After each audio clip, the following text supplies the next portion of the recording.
life force of your bond. A power like life itself.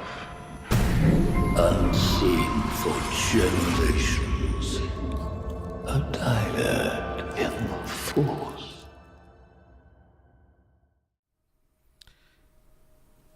Hello, everybody. Welcome to another episode of Dyad in the Force. I seemingly have a message selected that I forgot was selected. There you go. Welcome to episode 196 of Dyad in the Force. Choco has just seen Jesus. How's it going? No, that was a little wild. That's because when you're pulling up so you can have all the chats up and available, but you forget that you didn't mute everything, and one browser window is way louder than you anticipated. Yeah. All right, well, let me share this with you guys so you can see chat, actually. How's the chat going, speaking of which? Y'all doing well? How is your pre-Thanksgiving going? Y'all doing well? We're joined by a very special guest. What's their name? I don't know. I forgot. It's been a while. Just kidding. It's Marianne. Marianne. Why don't you introduce yourself to the a little people? one man comedy routine where you like set yourself up and then Gosh, so good to be back. Glad to have you. Thanks. Hi, I'm Marianne. You may know me on TikTok as Mari_Maui, where I talk about Star Wars music. Nice. And now here.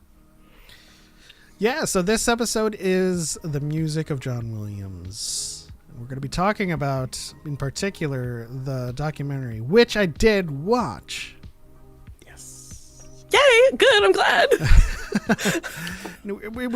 It's been a marathon of episodes where we say we're going to do something and don't do it. Like the last one was, let's do a massive comics update, and then we were like, I smell profit. Con super chatted 2.56 credits. Yeehaw. Thanks for the chat, you. Con. Appreciate you. Yeah, so we didn't read the comics. We didn't catch up. Well, Choco read some of I it. got close. I got close. But yeah. It was a whole thing. But this time we watch it, and it was a great documentary. So we will get to that. First, we wanted to talk some news. But first, actually, we should ask: are there any updates in the Marianne world that we should that we need to hear about? Oh, okay. I have applied to do 2 more panels. I applied at MegaCon in Orlando, and then at my local Comic-Con here in Kansas City. And then I want to apply for. So the goal is to do 3 this year to present my panel at Awesome. 3. So Orlando, Kansas City, and Denver. I should be finding out about Orlando and Kansas City in like the next month or 2. Because Orlando is in February and Kansas City is in March. So, yes, if I get this busy. accepted, whew, I'm just, oh my gosh, yeah. But That is here's hoping. awesome. Here's hoping I get also, accepted. I have a Kiss My Axe in chat. Says, that's my sister. That's my sister, Michelle. Hi, Michelle. All right.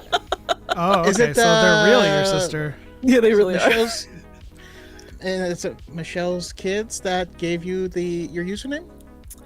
Yeah, because my nephew still doesn't quite say his R's correctly, so it sounds like Maui. And Michelle had decided that she wanted her kids to call me Mari, and so that's where Mari came from. And I was just not very creative with my username and decided to do Mari_Maui because of them. Hey, that's okay. When I was little, well, beyond little actually, I also couldn't say my R's, and I would have also said Maui. Yeah, Maui. That's what he says, Maui. I was a smart kid, so I can't relate. I'm just kidding. Well, when I was younger though, rude. my username was Fade to Black. I was edgy. Jesus. all right. Before that, no, my first screen name on AOL was Impure. Impure. Yes, I was such an edgelord. Like, actually, my first Hotmail email was Tootsie Gal. Don't ask me where I came up with that, but Tootsie Gal was like my first email. Nice. Nice. No, I always loved because that was more my style. I mean, I think Darth Chocolate is probably the edgiest name, but I always just went for the funny angle of just like, but I'm just not very creative. Well, what was your first? I'm picturing a young Pep like Satan's shadow. Well, it was a lot of that. Like that was Fade to Black. Like there was a lot of shadows. There was a lot of dark imagery. I wasn't even goth either. It was just like Did you say loved- emo? I was emo. But I wasn't like a goth kid at all. But I just kind of thrived in those like the dark imagery and those words, Like I think in 4th grade, I wrote an essay on Alexander the Great, and my teacher was like, "Where are you getting all of these words? Like, they speak to me." They speak to me. Love that. Well, for me, I was just a weird little kid because, like, again, I had every speech impediment known to mankind, but it was also because I didn't talk much. Because I just read, and I read everything. Like when I was a baby, my mom used to read Reader's Digest to me, and that's kind of where things came from.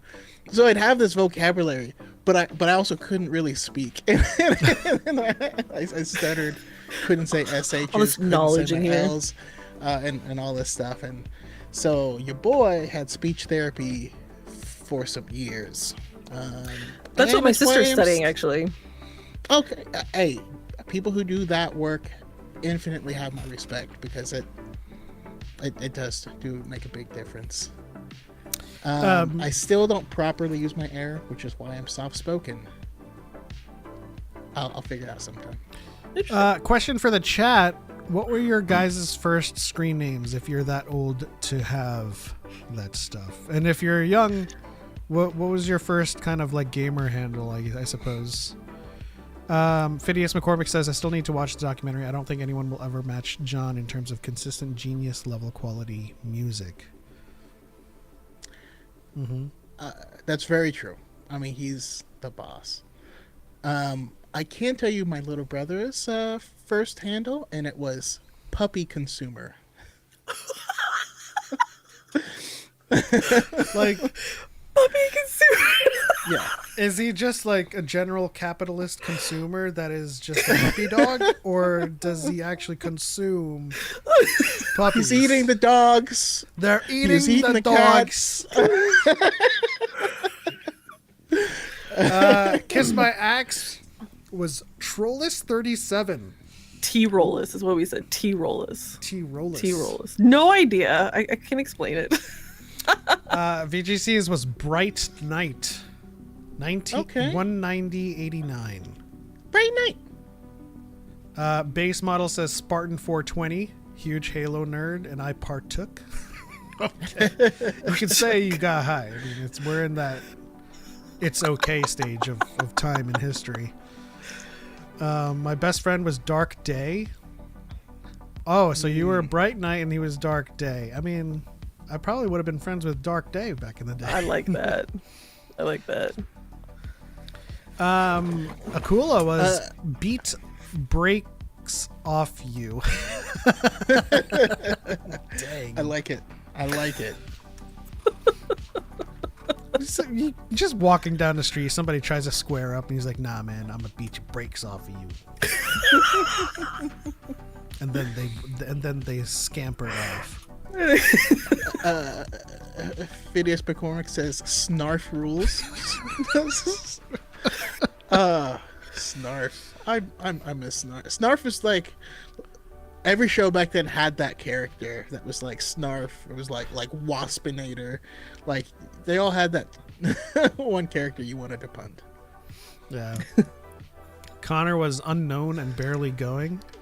That's morbid. Oh. But now you should like update that to known and Well known and kicking ass. yeah. How's it going, Spooky Kitty? Get in Blue Sky if you like social media, of course. Already there, Spooky Kitty. So is Natalie I'm trying Portman. to think. Okay, so I did used to play a text-based Naruto game, and I was Dark, spelled D-A-R-Q, in that. That reminds me of a text-based RPG that I played called Alien Adoption Agency. And that was my first alien was named Fade to Black. You that Fade to Black. Yeah. And my friend who I think Choco knows from Street Fighter, Branley or Dark Samurai, used to, every time they addressed me, it was never a normal Fade to Black. Like he would always just be like, Fade to Black. And I'm just like, damn. You just Palpatine my name.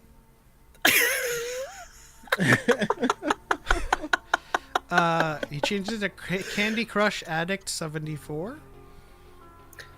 I was addicted to Candy Crush back then. Were you guys? Who wasn't? I've never played it. You should as an experiment and see if you get addicted to it in like 4 hours. Like for real. Well, that was the game that set the entire game industry ablaze and was like, let's start making mobile games. And then after that, like nothing was anywhere close to Candy Crush. I did get addicted to the Facebook Marvel game. It was like a shield game, but you had all the heroes, and then you like fought through waves of people. And this was like before it was like even a mobile game.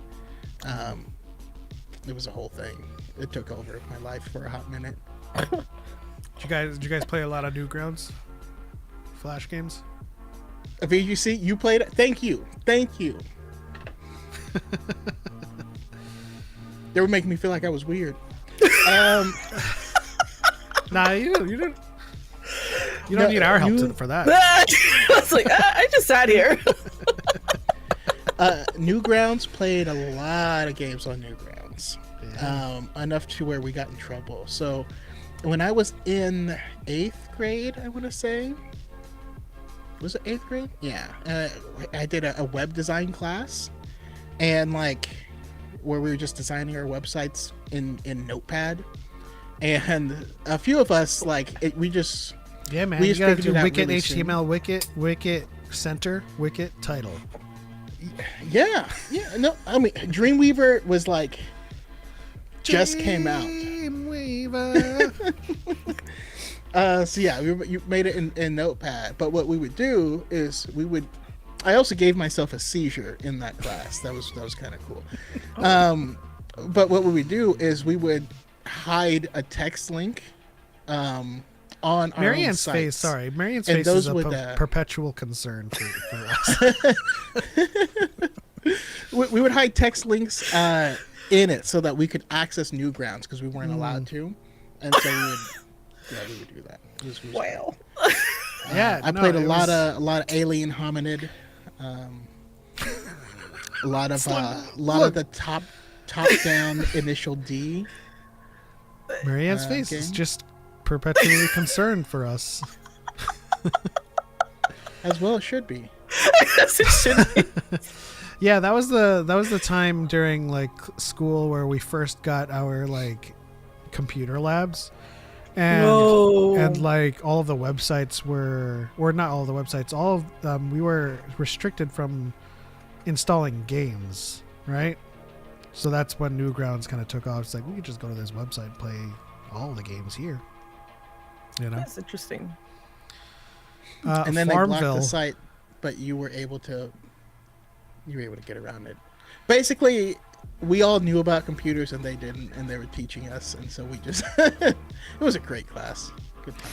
Yeah, it was like hackers. We went into the It was computer like, lab say and you're hacked into hacking the in traffic class.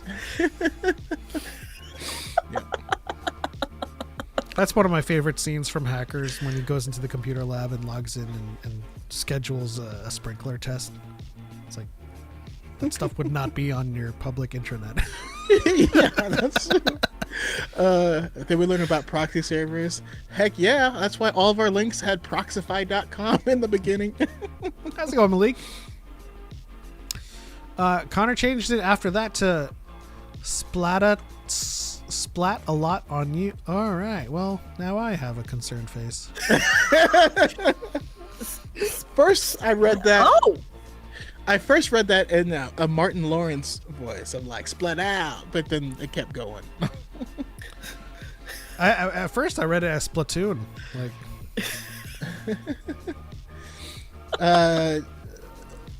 The BECY says, who would win in a 5-minute scrap, Mesa Windu or Bosk?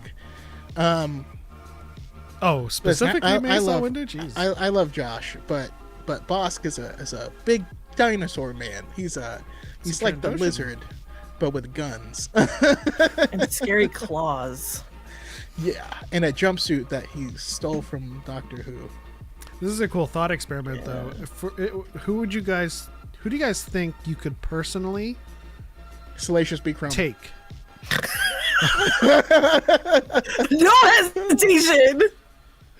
I don't know. I think Salacious B. Crumb would still kind of like. It's a scrappy little monkey. He's scrappy, but I'm a grab that tail, and then we playing. You know, I'm gonna punt him. we be hitting all kind of doorknobs and stuff. I'm just saying, he wouldn't be laughing no more. Malik says kissing my dwarf girlfriend in Dragon Age. Same. Not your dwarf girlfriend. I mean, you can both date Harding. That's fine. You mean in a fight? Yes. VGC says, quote, I'm gonna grab that tail, right? It's gonna go down in history. Darth Chocolate. I'm gonna grab that tail. Marianne, who do you think you personally could take in a fight in the Star Wars universe? Personally, Jar Jar. I think I could take Jar Jar. I can see that, yeah. I could just gotta, you know, not that I'd want to, but yeah. See, I have a hard time with questions like that because they make me into a cruel person. Because listen, The context is But that you don't- is not that you just suddenly start fighting them out of nowhere like GTA. well, but like people will be ask like, okay, in the anime world, like who would you fight for $1 million, but you have to win the fight? And then people like Hamtaro, like I'm gonna beat and you're like, it makes sense. It makes sense that because other people are like Krillin, and you're like, you can't fight Krillin. Krillin would body you.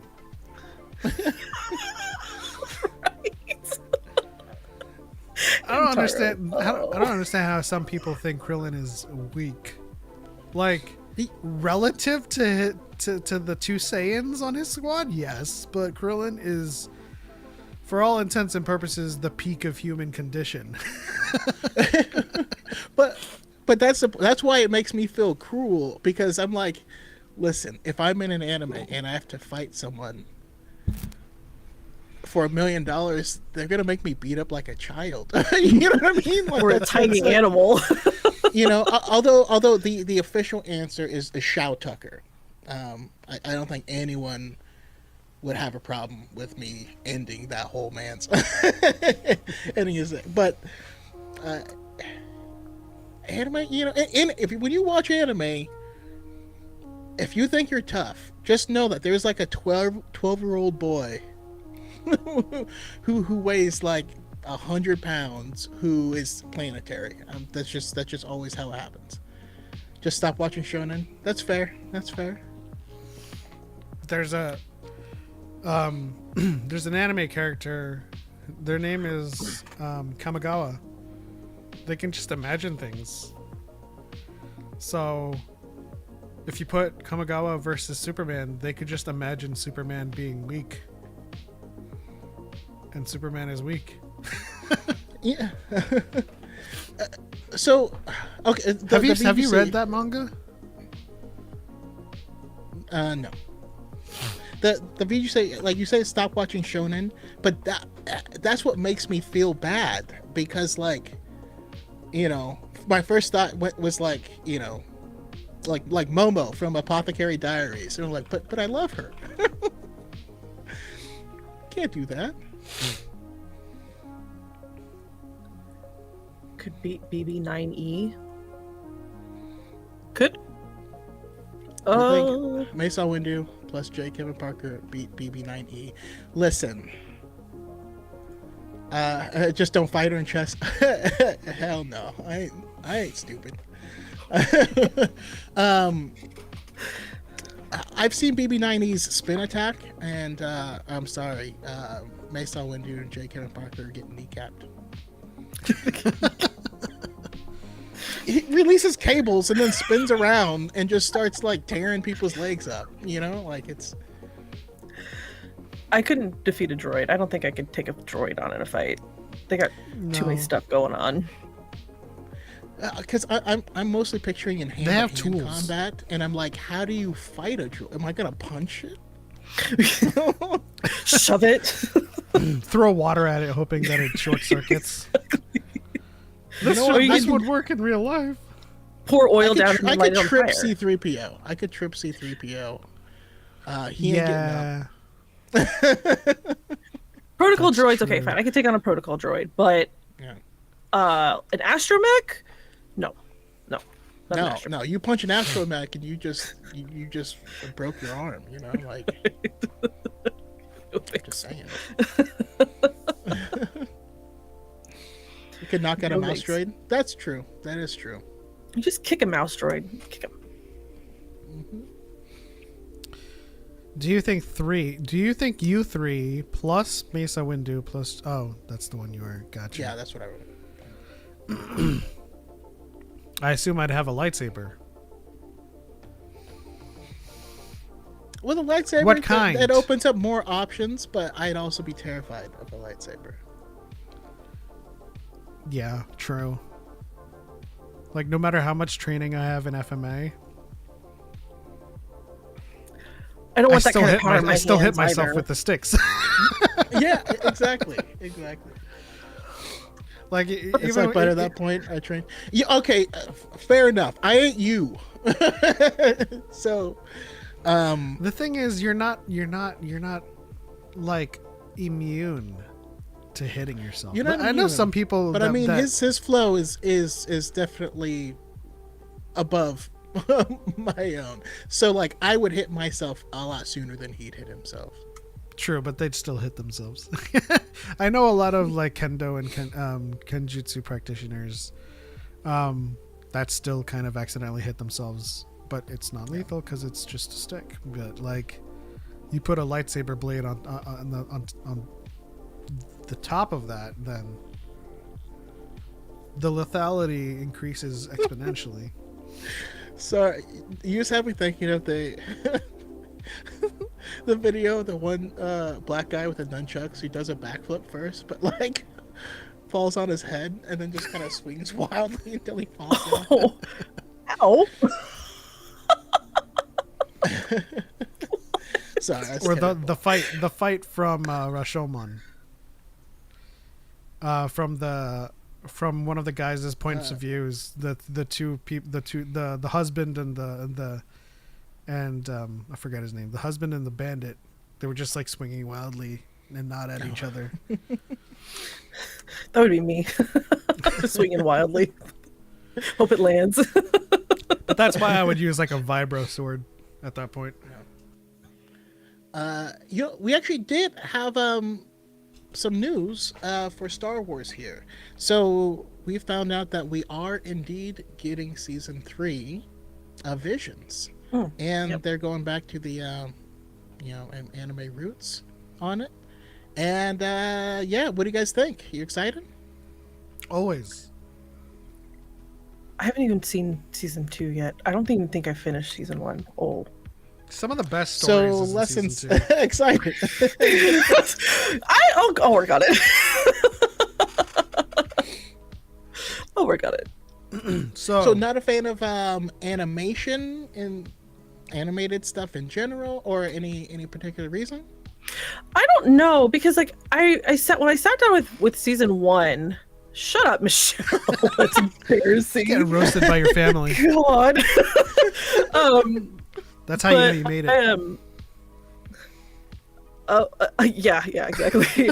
But I remember I sat down and was watching it, and I enjoyed what I was watching, but for whatever reason, I just didn't continue it. And like, it's always been in the back of my mind. Like, whenever I see something about Visions, I'm like, oh yeah, I need to go finish that, because what was the one that was a favorite? Was it the Bride one? There's the Village Bride. The The Village Bride. There was another, or was it like the Ninth Jedi or something like that? I Yeah. can't remember. Yeah. I keep on saying 13th, like the 13th warrior. Yeah, but I like, it's always in the back of my mind to go back and watch, like, start over on season 1. Like, I remember like some stuff from season 1, but just go back, because they're shorts too, so it's not like they're like super long. But I mean, I grew up watching anime, so that's not the problem. Like, I enjoyed watching anime as a child. Like, they had Toonami on Cartoon Network, and so me and my sister would watch like Sailor Moon and Inuyasha, Gundam Wing all the time. So animation is not the problem. I don't know what happened, honestly. I just need to sit down and watch it. I think one of the episodes of season 2 that you would absolutely enjoy, and I think that you should probably just kind of front load it, is Ollie's song. Ooh, yeah, that one's beautiful. Also, the Especially you. It's music. yeah. Yay! I would also like to add the French one. The French one? What was it called? So, season 2 had animators from across the world. So our song is like an African studio, and there is one that's from a French studio called The Spies Dancer? Dance. The Dancer. Yeah, I think it was The Spies Spies Dance. Dance, the Dance of the Spy. Something like that. Chat, help us out. Yeah. Malik says, shout out to Screecher's Reach. Screecher's Reach was freaking awesome. It was terrifying. You know, I did watch the first episode of season 2. I remember that because I was like, well, this is really interesting. Because I remember thinking, oh, they went like a different direction than what the first I've been watching in season 2, 1. I believe that was a Mexican studio. It was one with all the colors that were painting. She was painting in colors, and like blackness started to come in. Was that the Sith? Ball droid. Yeah. And then like I'm looking it up right now. Like looking. Let's see. You're gonna watch it right now. Yeah, I can watch it right. Oh, so I stopped with Village Bride. That was the last one I watched was Village Bride in season 1. Or yeah. And then in season 2, Sith. Yeah, first one was called Sith. Did I what? I think that's the only one I watched in season 2 was Sith. I just need to go back to season 1 and start over again, which I totally would. Michelle, keep that in mind. We're going to do that.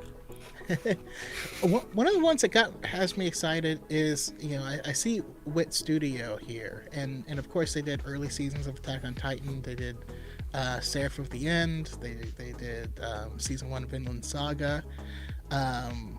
Seraph of the End, okay. But one of the ones I didn't realize they did it was Ranking of Kings. It's such a weird. The animation is simple. The main character doesn't speak. It's a little boy and he can't speak, and it's like a shonen anime, and it's one of the coolest shows like ever. It's really good. I don't know. If you guys haven't seen Ascendance of a Bookworm, you should, and you're missing out if you haven't. You should add it to your list. Never heard of that one. And was that one from one of the same studios? I don't think so, but Ascendance of a Bookworm, that was a great one. Oh, okay. But the studio that did The Village Bride is doing another one, right? That was Kinema Citrus. I know the studio that did The Ninth Jedi is doing another one. Is Studio Trigger doing another one? Yes. So we have Production IG, we have Trigger, Wit Studios, Polygon Pictures, Kinema Citrus, Kamikaze Doga. Oh man, they're all from the season 1. Yep, David Production. And Really going back. David Production. Project Shout out to David Q. Zanatos. David, are you in here? You mean the villain on Gargoyles? Yeah. Project Studio Q. Okay. I think that's the new one. Yeah, I don't recall that one. I mean, I keep on saying they need. They're probably stretched thin anyway, but they need to tap Ufotable, Mappa, and Studio Bones to do one. But it looks like they haven't, so we'll just stick to the ones we got. What else in news? Well, there's news that Nico Parker is getting a lot of hate for being cast in God, doing this How to again. Train Your Dragon. People are just like, I mean, the masks are coming off big time. Ugh. I made a post on Blue Sky, and I want to do a video too, which basically steelmans their dog whistles, and I'm just like, your problem is not she's not Scandinavian or a Viking, because Gerard Butler is Scottish and Mason Thames is from Texas. Yep. None of them are Scandinavian or Vikings. None of them are. Plus, if you're trying to for accuracy, Viking is just a seafaring raider, right? It's like pirate. They touched all over the place, They went all through over the China, place, through yeah. North Africa. I mean, hell, they hit, the U.S. They're all over It's the not place. about that though. Oh Um, no, no. The new term is they didn't have blackwashing. horns No, on their helmets. They didn't fight dragons, goddamn dragons. And it's weird being a black nerd because it's like a constant exercise in people trying to gaslit you. Because doesn't matter what the fandom is, there are people that don't want us there. Mm-hmm. Every fandom I'm part of, I've seen that same exact thing happen. People wanted to boycott Star Wars after seeing the first trailer drop. They were going to boycott it because they saw John Boyega, mm-hmm. and they made up a bunch of reasons why stormtroopers can't be black. You know what I mean? I remember that. On The Flash, he got so much hate that they finally decided, okay, fine, he's not Wally West, he's Wallace West, and we'll make him a separate character. Like that was a whole thing, for the Rings of Powers, just the poster came out, and that got so much hate. Obviously we had The Little Mermaid, where they literally said we looked at hundreds of different people. This was the best person who auditioned. That's why they got the role, but that wasn't enough. And literally, the makers of How to Train Your Dragon and this said the same exact thing, that they tried hundreds of people and decided that they wanted to go with the people who had the best chemistry and who best represented the character. Basically, whoever was the best for it. But the crazy thing to me is, like, when you look at her on set, you can't tell she's has any black in her. Like, no. when you like, that's the weirdest part to me. Is if anything, she's like lighter skinned than the animated character. Oh, the other thing to throw out is that the character Vastrid is not in the books that spawned the films, so it's not even like an accuracy thing. There's no any excuse that's given if you use basic deductive reasoning. It's very obvious that the reason they're giving is not the actual reason. Yeah, that's why when you steel man their Thin usual dog racism. whistles, it doesn't work out. Right? And that's the thing about forced diversity as a term and the dog whistle. We just want the best person for the role, because the best person for the role is always in question when it's a person of color or a queer person. It's just like, oh, so like there's nothing wrong with the Scottish Gerard Butler playing the Scandinavian king, but like Nico Parker couldn't possibly be the best person for the role. Right? Yeah. I'm not racist. It's just I don't want black people and stuff. You're not staying true to the culture. It's not historically accurate. It's got dragons in it.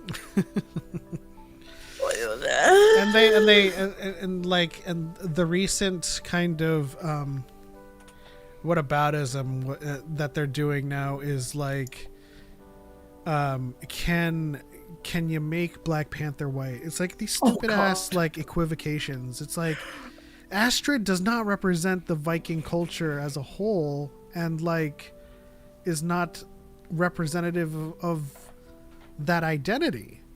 It's just one character, but like the identity of T'Challa and the Wakandans is very, very ingrained. It's not like it's not like they made Captain America black. I mean, he gave his shield to Well, yeah, I mean, and that's a great example, because Steve Rogers needs to be white, right? He represents the picture of, he was held up in America at a certain time period as the gold standard, the example. You know what I mean? I'd argue Bruce Wayne needs to be white, but like You know, I've said it before. I'll say it again. There are certain characters where their race and their history is intrinsically tied in and part of their story, and there's certain cases where it's not. And if it's not, you know, I saw someone's like, "Oh yeah, we'll use the same energy. What if we recasted it was Agent Bubbles from Lilo and Stitch?" And everyone's like, "Yeah, do it. I don't care. Like it doesn't matter." But like, I don't know. It's funny. It's I think The latest one I saw was frustrating. Malcolm X, and I'm just like, you're seriously suggesting you actually rewrite history instead of like this is Oh. retarded.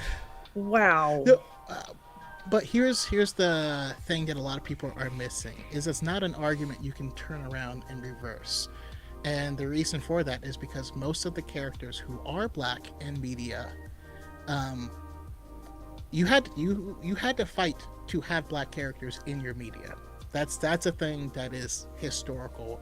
It's still happening now. You know what I mean? I always point out Jedi Fallen Order was supposed to be a black woman as the main character. You know, they were forced to change it to Cal Kestis. April O'Neil was modeled after the writer's biracial, you know, black girlfriend. They forced to change it. You know, there's a lot of things where that happened. But that means that the characters who are black, they had to have a reason to be black. So someone like Static Shock or Black Panther or you know what I mean, Luke Cage is a bulletproof black man in Brooklyn. You know what I mean, like in Harlem. So like that's part of their character, and that's why it's hard to just swap it, because it's kind of rare for someone to be black by default. Every ethnic character that we've gotten, every person of color and queer person has been because that's them, right? It's not just because it's a normal character. Like we didn't even have a superhero in Marvel that was Filipino. They had to make a superhero from the Philippines. You know, it's like you can't. Like, hey, but Wave is dope. There's so many like Filipino Americans, you can't just have one. But that's not the point. Yeah. But you know, it's always the case, as you said. They always have to have a reason that they are who they are, and when it's a white person, you know, it's normal. I guess they just exist. You know. They get upset when there's a self-insert diversity, not realizing that every other character is basically a self-insert. Yeah, it's just a thing. You know what though? You know it's really interesting when Black Panther came out, was seeing black children specifically, going up to the poster with, you know, T'Challa and being like, "That's me. That's me." And it's like it's like this is important. Representation is so incredibly important in media, but white people don't care. They don't like it. Mm-hmm. Well, it's weird because they do care, because when black people get the representation, they get mad. Oh, 100%. So yeah, they do care, but like, yeah. But you can't put two and two together of like, well, you know, I don't know. When they get so the usual thing is the white people in this movie are the villains, so they don't count as having white cast. Yeah, of course. It's like the usual stick from like Critical Drinkers, like, oh, there's no white people in this movie, but this movie has the only white people are the villains. And I'm just like, well, you guys want to be a majority so bad, that means you guys are gonna be the villains and the heroes. And I mean, I've said this so many times, it's tiring, but like we've never had this issue with white characters. We love Captain America, we love Superman, we love Thor, we love Iron Man, we love every character that has been white, and it has nothing to do with their whiteness, it's just their character. But But as soon as we get some people that look like us, suddenly we are taking things away from them. DEI hire. Enjoy. I mean, listen. Woke. Enjoy your DEI hire for the next 4 years, guys. Especially given how the electoral college works. Like that, your guy is literally a DEI hire. Yeah, it's people act like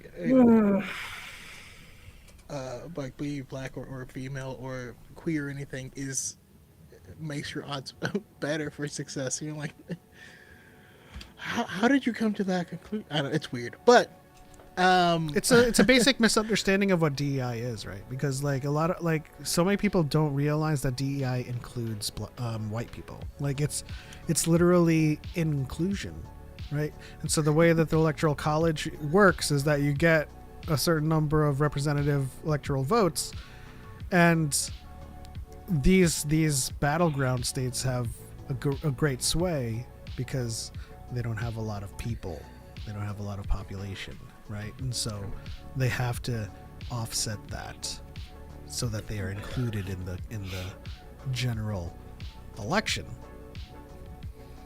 That's what DEI is. I mean, yeah. A great example is that if you were to do like a sequel to Don't Be a Menace to South Central, and there's a white person in there, that's DEI. Yeah, like they'll understand that though. No, I guess this isn't like fresh news.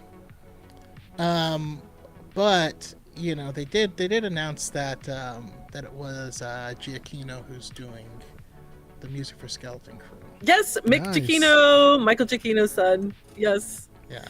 Yes, I'm very excited. Especially this article that Star Wars had put out with him. They interviewed him.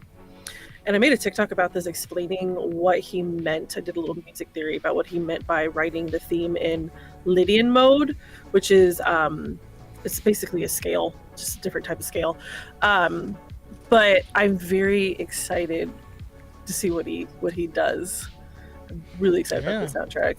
What are some of the things he's done? I know I recognize Giacchino's name. Well, so this is the son of Michael Giacchino, but Mick Giacchino has recently did the Penguin. Yes, I was gonna say it was the Penguin. Shout Yeah. out to the VGC who asking did everyone watch the Penguin. That was a fantastic show. Very much enjoyed it. Now I will say, in my personal opinion, Marianne will probably disagree with me, but the music didn't so much stick out in there as it blended in seamlessly with the world and its surroundings. And so that's I don't know how else to explain it, but it felt everything in the story, from the cinematography to the music to the acting, none of it brought me out at any point, and I was just kind of sucked into this world. And so I mean, I think that speaks well of his abilities, but I can't say there's a specific theme that That popped out. you know. I feel like themes, like leitmotifs. I don't know that like leitmotifs are like used all the time in media. But I haven't watched The Penguin yet. But now you've gotten my piqued my curiosity about the music. So You piqued my So, interest. I had zero interest in watching the show before it came out.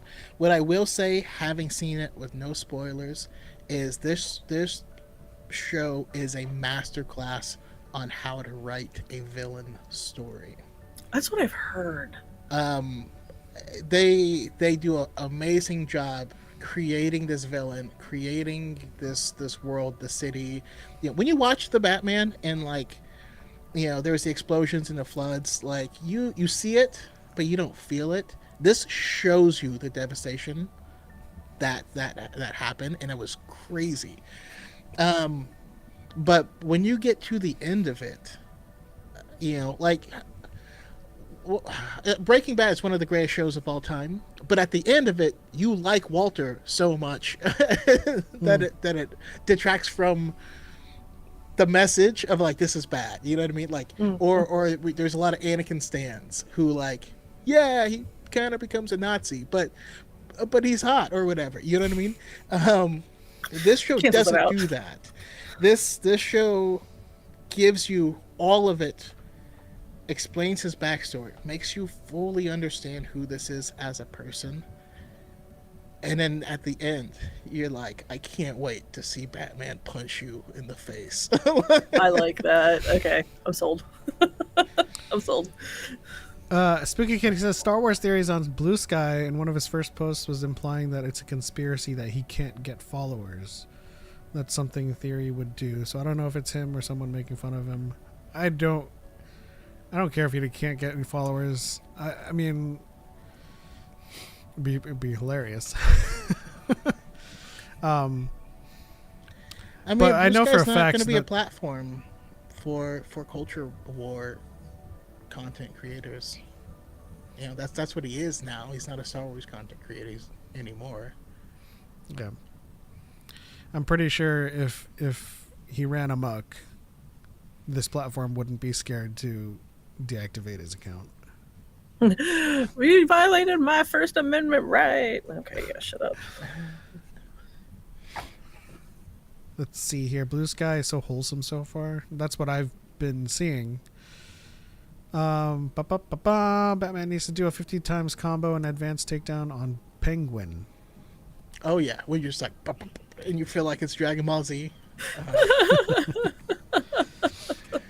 Mick also did the Muppets Mayhem, which I have not seen, but I haven't seen a Muppet. I do love forever. Muppets. Yeah, I'm not familiar with Mick Giacchino's work at all, and so like I guess what I'm really interested in is to see if he's like completely breaks away from his father and it's just like so stylistically different, or is he like following in his dad's footsteps? Because like the thing like with the Kiners, what's really cool about them all three working together is that they're bringing in like different perspectives and different styles, and they talked about this in an interview in Star Wars Insider where they would just kind of like pop up on each other, be like, hey, I heard you doing this, what do you think about doing that?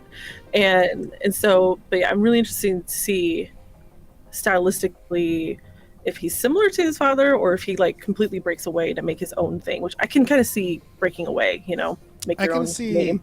I can see him breaking away, but at the same time, if his father is who taught him music, then there's going to be some semblance of carryover. Oh, for sure. For sure. But usually that ends up being a yes and type situation where you've absorbed what they can do and you have what you like. Then you bring But what he you also, want, yeah. And he also talks about, because they grew up in Los Angeles, that they were constantly going to go see. Went to the John Hollywood Williams Bowl at and the every, Hollywood yep. Bowl, whenever. So that's cool. It's like Sotour. When like that composer starts with and then it goes dun, dun, dun, dun, dun, dun, dun, dun, dun. I'm like, oh, it's different. They go with the John Williams motif and then branch out. I still like the Sotour soundtrack. Oh yeah, but I mean, like, I just think about the like orchestral hit that Rogue One starts out with, and how it's just so different. It's just like, and you're just like, here we go, it's different, Well, like the first time I heard Michael Giacchino was with Star Trek, and that was like my first thought with Rogue One. I was like, oh, this is giving like the music from Star Trek, and so I was like, okay, I see where we're going with this now. But yeah, no, it's great. All right, let's move on to our lore section. And Choco has something he wants to speak on about lore. Yeah, so in the latest Star Wars encyclopedia, people saw that there was a depiction of the Inquisitor that let me start this off correctly.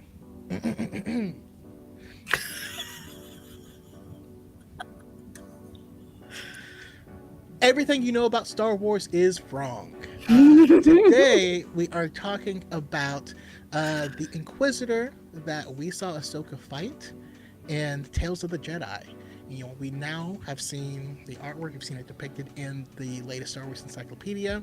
This person was named the First Brother. Now, there has been some controversy over this because Leland Chi actually said that it was given the wrong number designation on Twitter, but didn't specify any specific designation he was supposed to get. But a lot of people speculated that, you know, this is, you know, that fight is retconning the Ahsoka novel, and that's kind of been something that a lot of people have said for a while. And personally, I don't understand it. I don't either.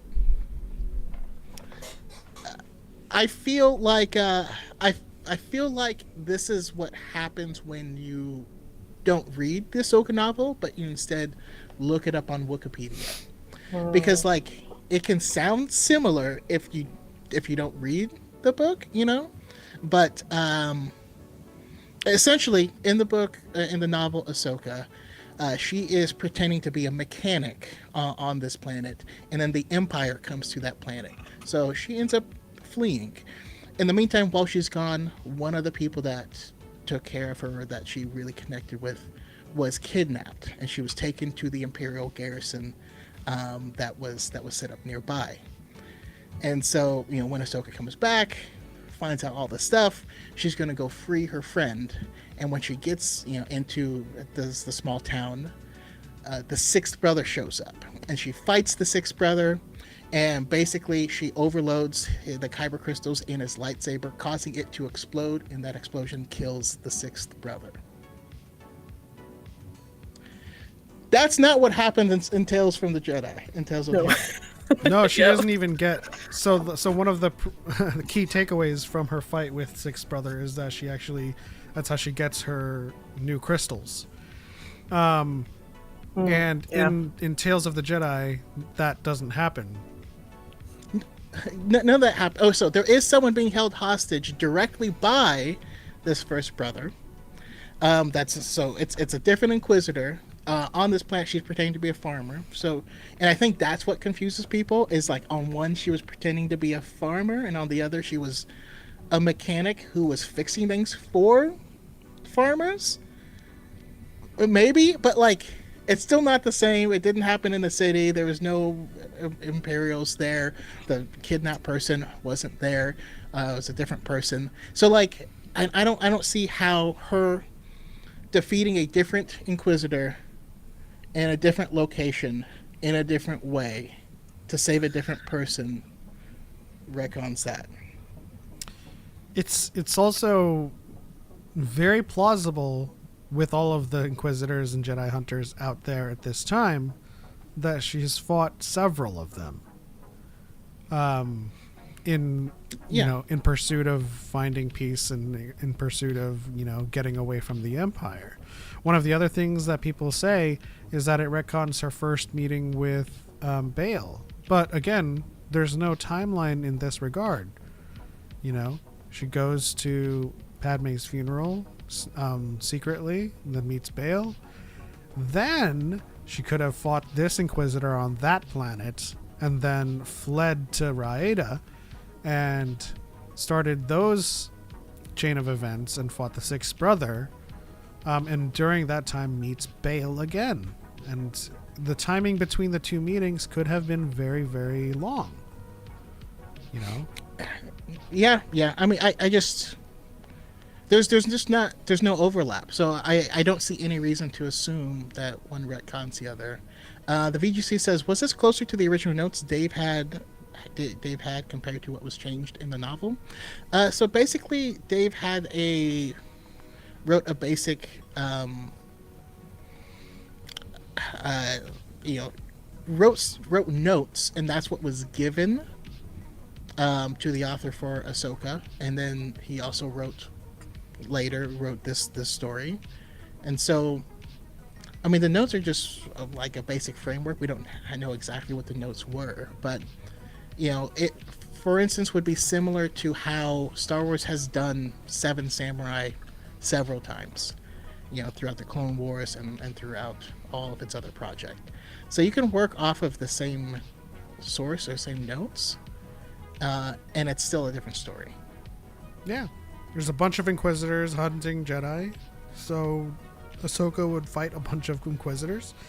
The nominal daily routine of the Empire is the oppression of the little person. So, like, farmers, they can do that to one planet, and then the Inquisitor hunts down Ahsoka, and then they go back to Raeda, and then they do it again to those farmers, and then another Inquisitor fights Ahsoka.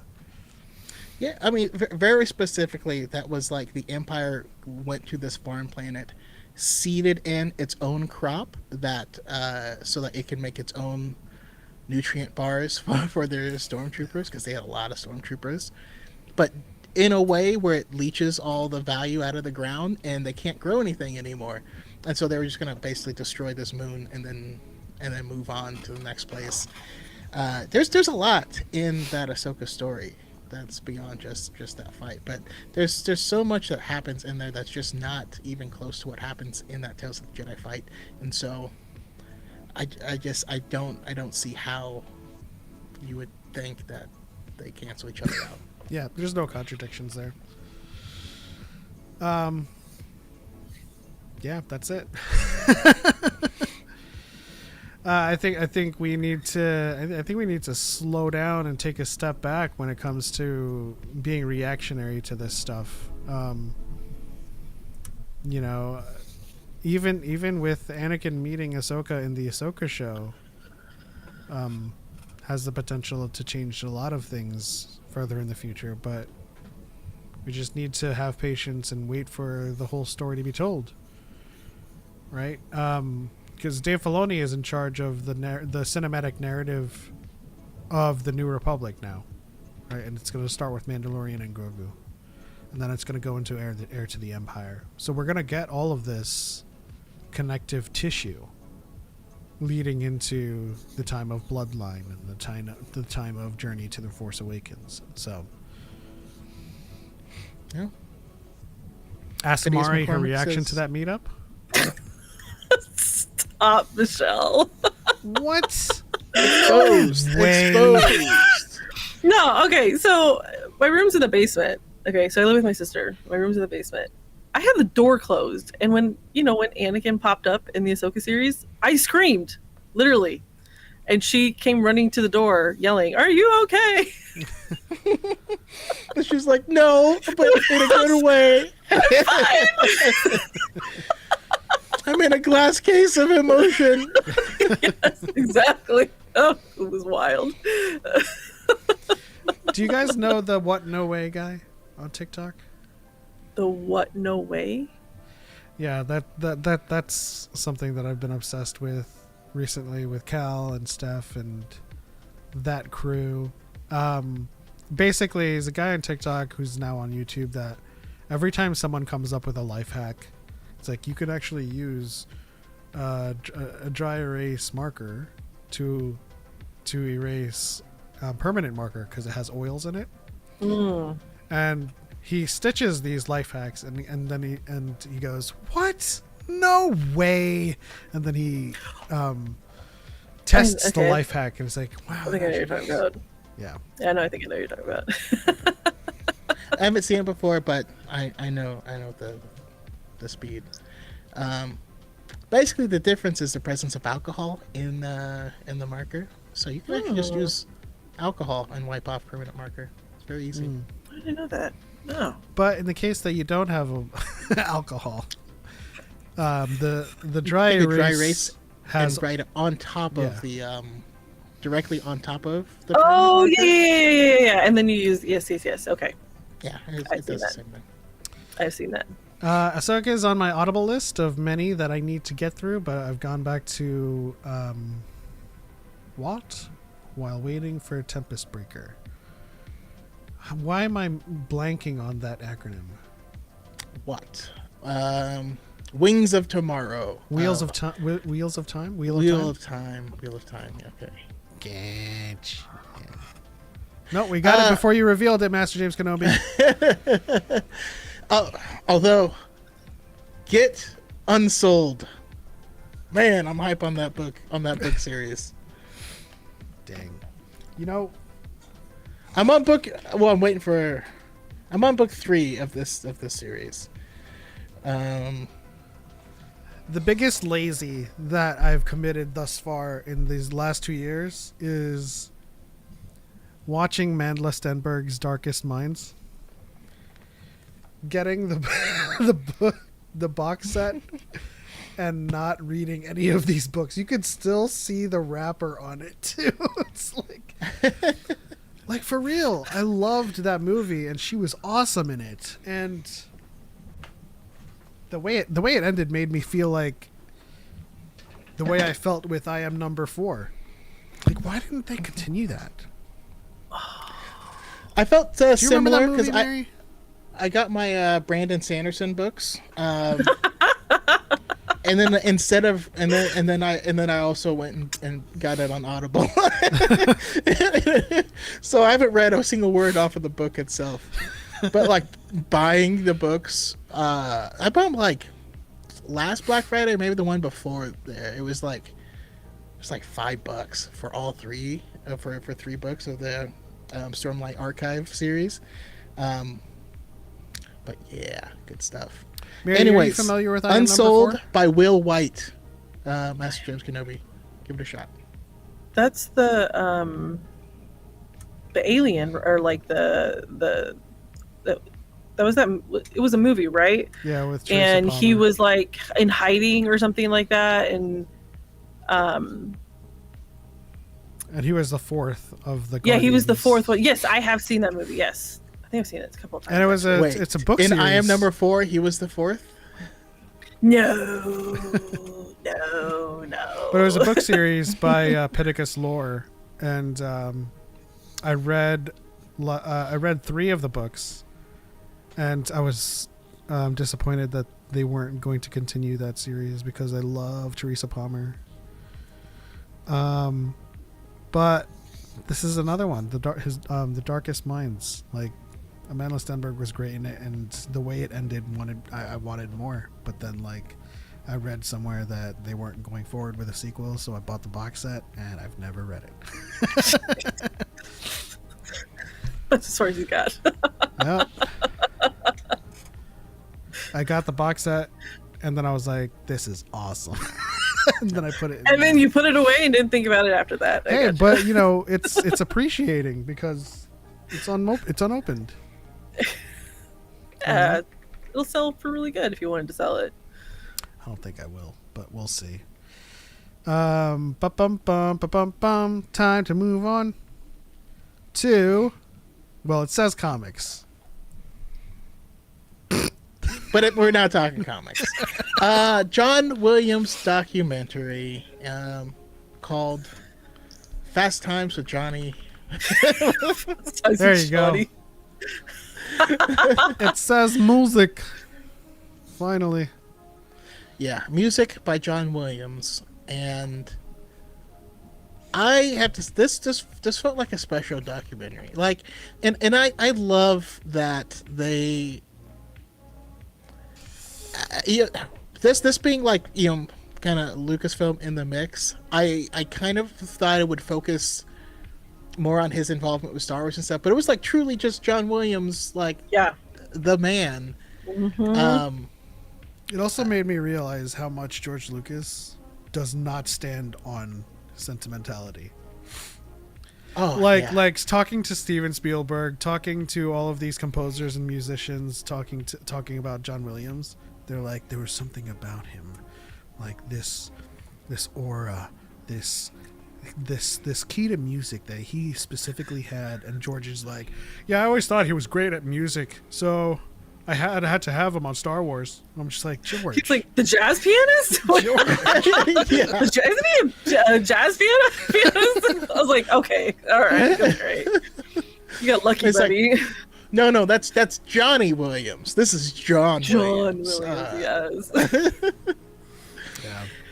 No, I didn't- agree. I loved that the documentary focused on everything, like what Yeah. John Williams has touched. Because, like you, I thought maybe it was going to be like Star Wars centric, but you're like halfway through the documentary before you, because it's going in. You're going in timeline, like Chronological it's order, yeah. chronological order. So you're like what, halfway through the documentary before you even get to Star Wars, and so no, I thought it was a fantastic documentary. Which was a shock for me because I didn't even realize half of the things he had done, right? And so by the time you're like that far into the documentary, when you have people like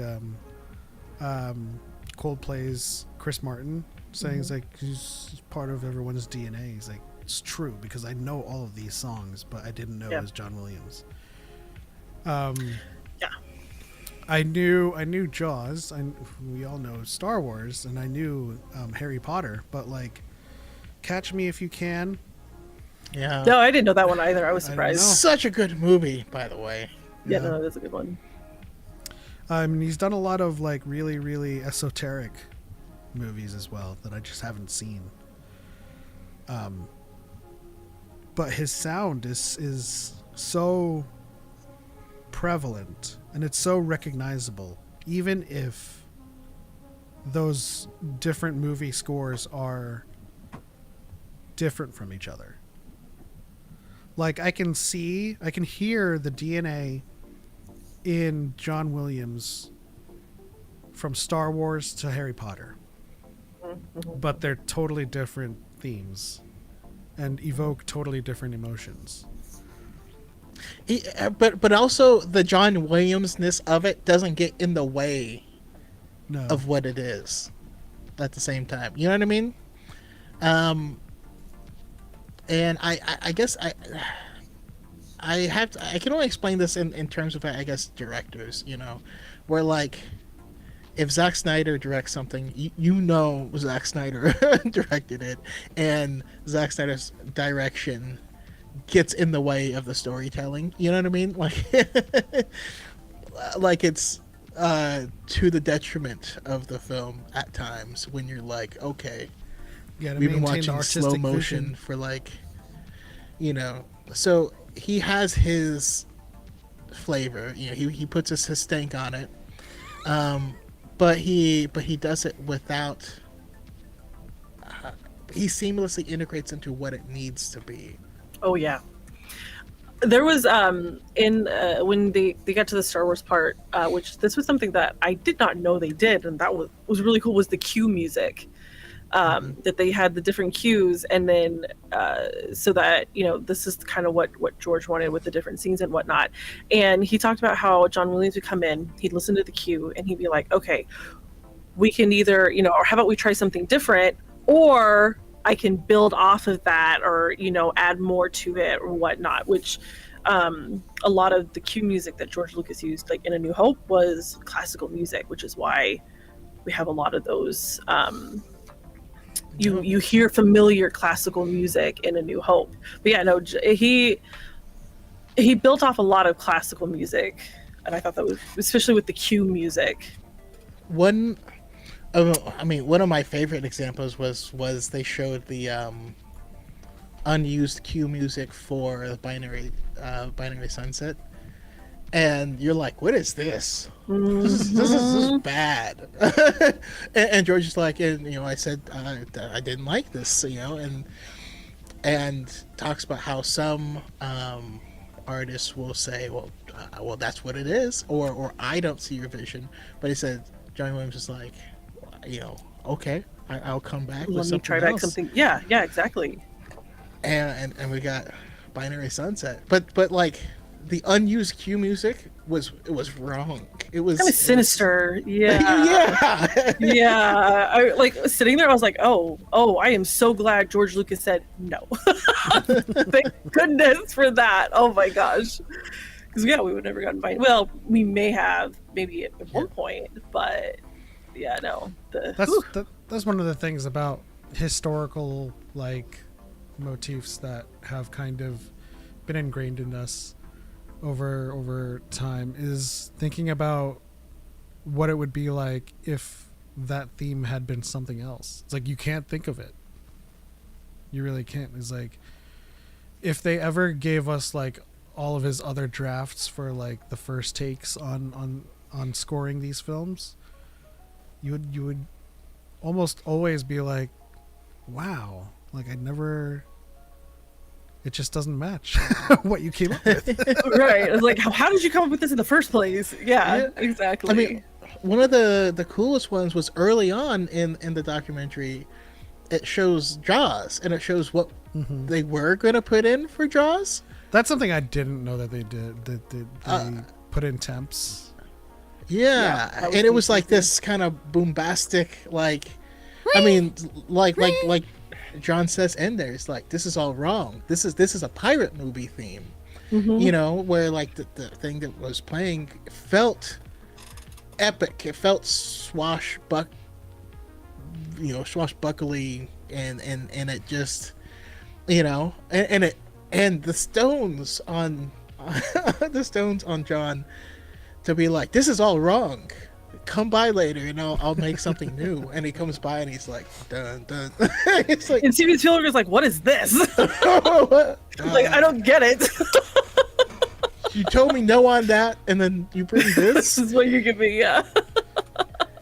And then he explains his reasoning, and his reasoning makes so much sense of like, Creating you the know, character. it's notes that don't belong there, because that's what it is. It's, you know, it's this intrusion that is creeping towards you, and that's exactly like what dun, dun, dun, dun, and it gets more and sinister, and it gets faster, and it's something, you know, Something's chasing otherworldly you, coming after catching you. you. Yeah, exactly.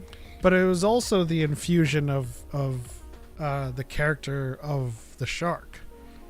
Yeah. You know, when they were talking about creating a theme that is representative of the character even when they're off screen. Like, you know, it's them, it's their perspective.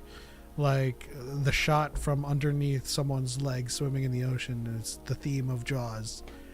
You think that's the shark. That's the shark that's creeping up to their legs. They're gonna bite their legs, you know. And I always thought growing up that that's all the theme was, like nah. But like listening to the theme as an adult, it's such a brilliant piece. 'Cause you know, Yeah. it's like growing up. You think that Beethoven is just da da da da, but you miss the rest of the piece of the music. Right. You know what I mean? It's incredible. I know. But it goes to show you is like complexity is not the most important thing. Sometimes it's the simple things that really cook. No, that is true. I was actually thinking about that the other day. So there's just like different types, like with Star Wars, like you've got like some of the action scene music, and if you sit there and you really listen to it, you've got like every section of the orchestra doing something different, but it all fits together, right? And it's just like, wow, this is incredible. But then you take like Across the Stars, for instance. It's a very, compared to like the action music, it's a very simple melody, and not a lot is going on, but it's still impactful. Still an emotional piece, and it's just really like a testament to music itself and how it can affect you. Yeah. Yeah, Phineas and- says and- Jaws music reminded me of György Ligeti. Unfamiliar with that composer. Dang, our But chat they is smart. also- yeah, no, I mean, Cultured. I want to hear more from Phineas as well. You know, Let's check mentioning real how, quickly. We'll do 6 replacing, seconds. Bernard Herrmann was an impressive feat, which truly was. We'll do 6 seconds of György Ligeti. Just to avoid. Well, how old is this? Because it could be public domain.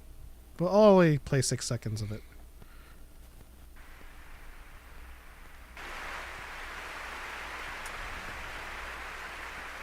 I don't know if this is the one, but you just said the composer's name, not a title.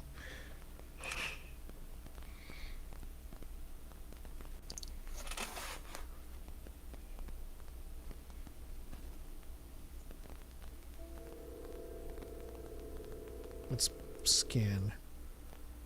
Because it's really silent.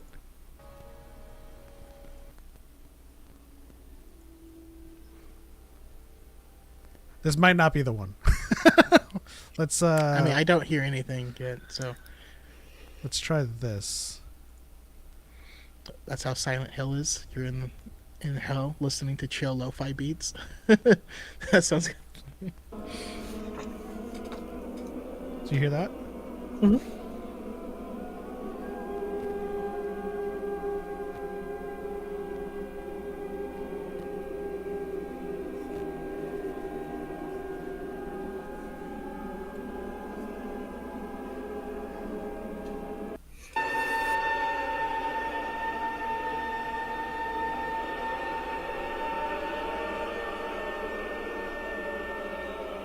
This is a weird piece. 2001 Space Odyssey. Okay, 1 second.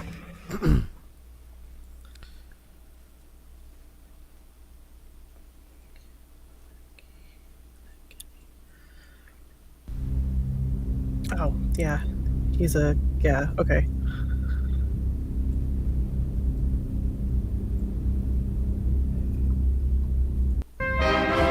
Oh, this one. Oh, yeah, okay.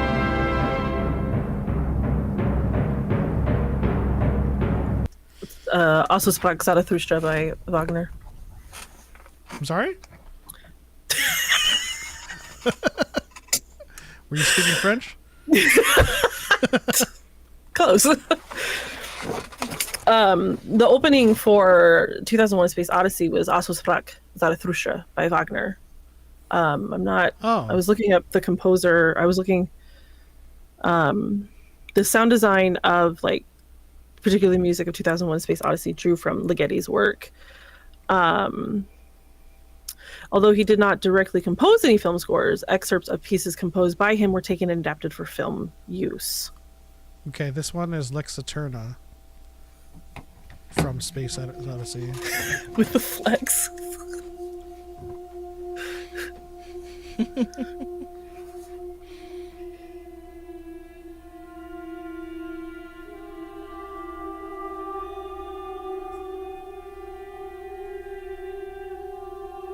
Very eerie. Yeah, that has a nice like dissonance to the tone. Yeah, you wouldn't think of these harmonies.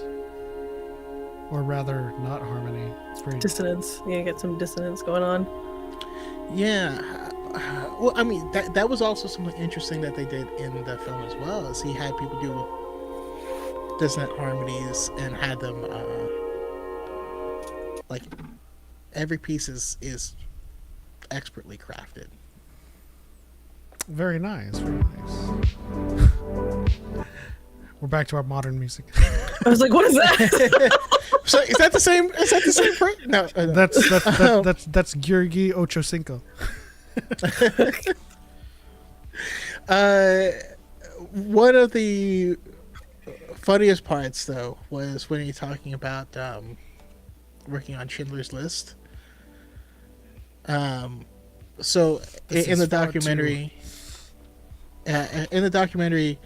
you know, he's reading the movie for Schindler's List, and at the time, Steven Spielberg just focused on just telling the story, right? He didn't insert themes and things for John to work off of. And John Williams, read it and was crying because of how powerful of a film it was. And he says, you need to get a better composer to make this film. And then Steven Spielberg said, I know. Yeah, they're dead. But they're all dead. They're all dead.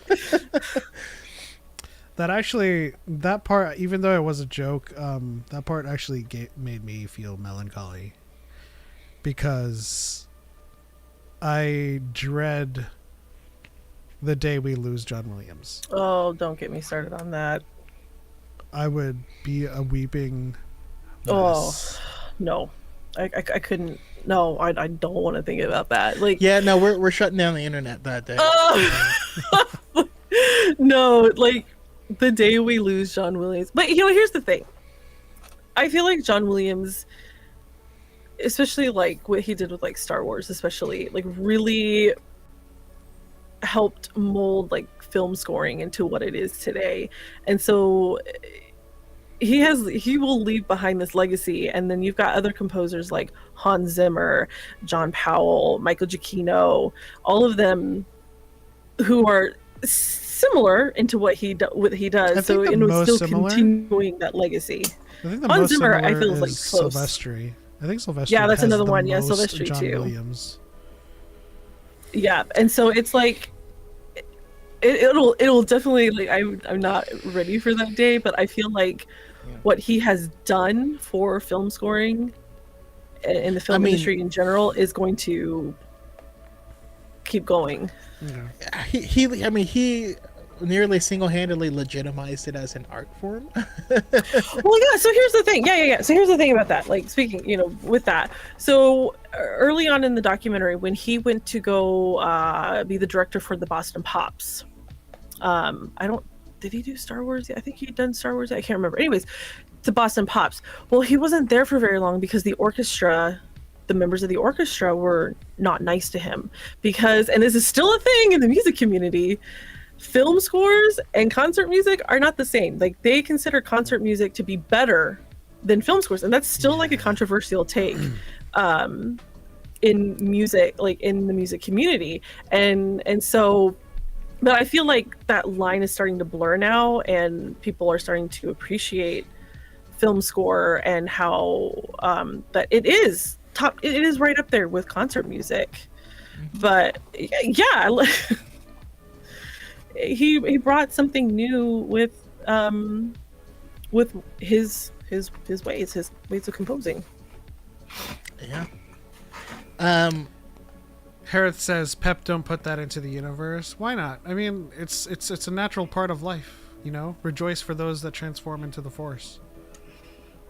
I don't think about it. Oh, he's 92. Oh, there was this he was supposed to conduct in Vienna, and they're like, "Oh, we're so sorry, we have to cancel the concert because Maestro Williams is under the weather." And I'm like, no, I don't know. And he's fine, but no. Yeah. Well, I mean, I don't fear death. I think it's tragic when someone meets an untimely demise, but like everyone's, life, the world, the relationships and your experiences are, as they say in many movies, beautiful because you're mortal, right? And he's had such an illustrious life, such an illustrious career, and He's lived a full life. impact on all of us, that when the time comes, it really would not be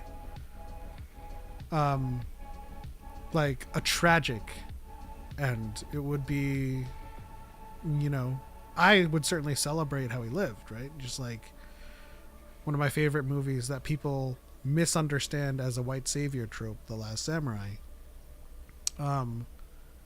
when he's like, "Tell me how he died," and Tom Cruise says, "I'll tell you how he lived." Yes. And just to kind of elaborate a little bit on it, The Last Samurai was not a story of Nathan Algren saving the Japanese. It was the Japanese saving Nathan Algren. He was the one haunted by his PTSD of aiding in the massacre with General Custer. And when he went to Japan, he finally found peace. He stopped having sleepless nights. They taught him how culture, and it was the Japanese that saved Nathan Algren.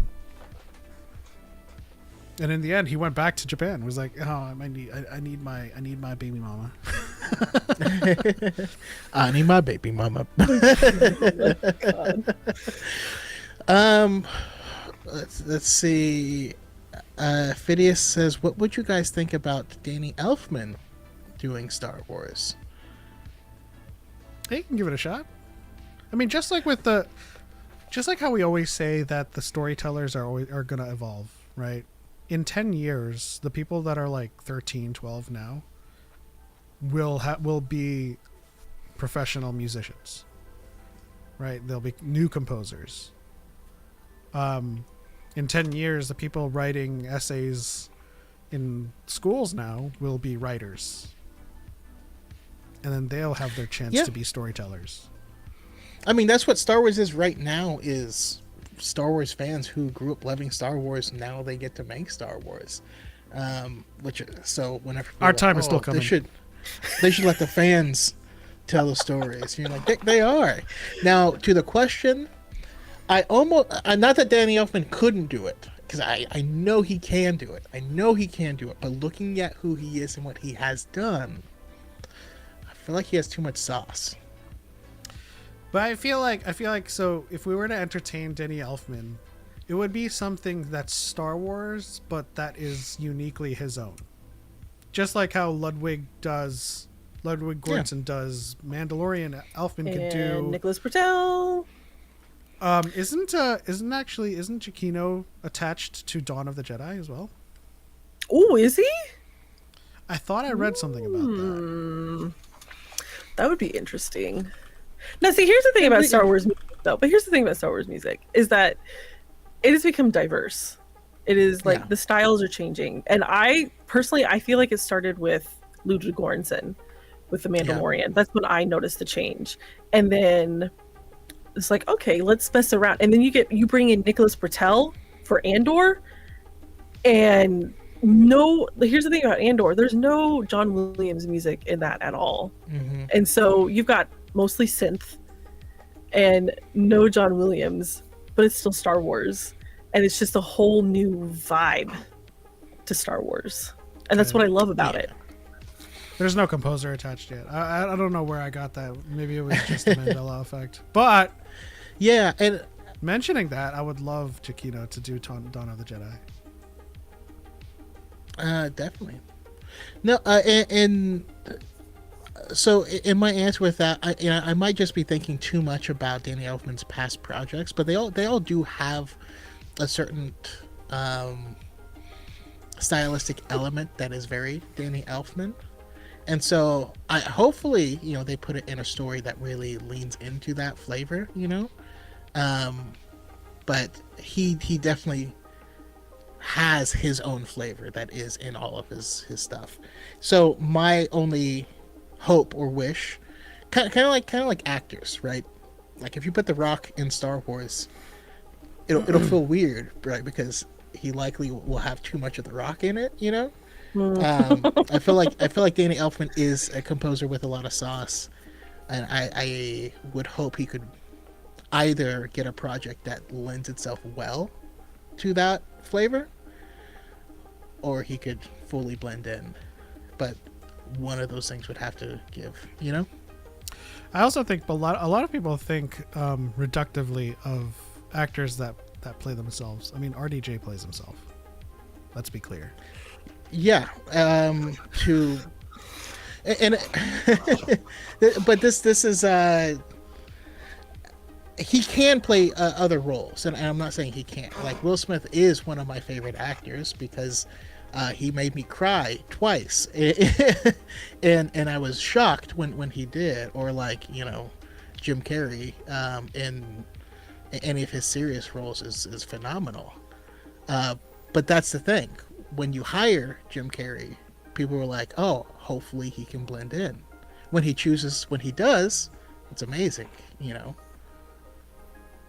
But you put Liar Jim Carrey in Eternal Sunshine, it's a weird ass movie. Waiting for a black composer to bring in a different flavor to rock the genre and fan base. Wasn't the composer of The Acolyte? Yep, Michael Abels. Yeah, no, I like what Michael Abels did with I love with The Acolyte. Yeah. If we don't get another season or another show that connects The Acolyte, if Star Wars is listening to me and makes a music panel at Star Wars Celebration 2027 with these composers and Michael Abels is on that panel, that's gonna be my question. Why is Kylo Ren's theme in the Acolyte? I need that answer. Come on. Yeah, that kills me. Because Well- Leslie Hedman was very specific of like, there is a reason that we put it in Music there. has intention. Like they don't just add things in there They don't willy-nilly. There's a accidentally do it. reason. There's no glup shittos for Yeah. music. No. Even when there isn't.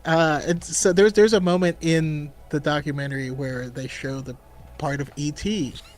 where there's a little kid dressed as Yoda during Halloween, and he tossed in Yoda tossed in theme. the Yoda Yeah. theme, like a little motif in there. So cool.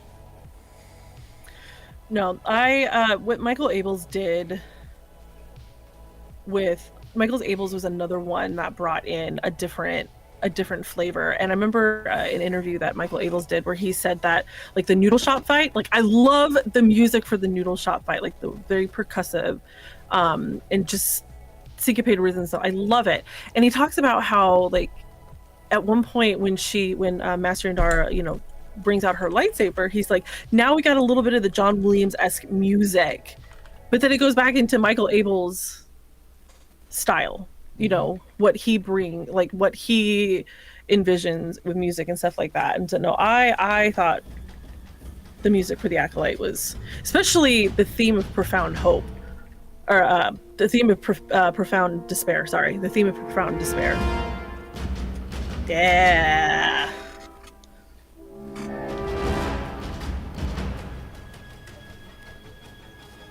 That was great. I mean, I love I it. wish I could play more, but It's so good. Like I just He's really good. the music.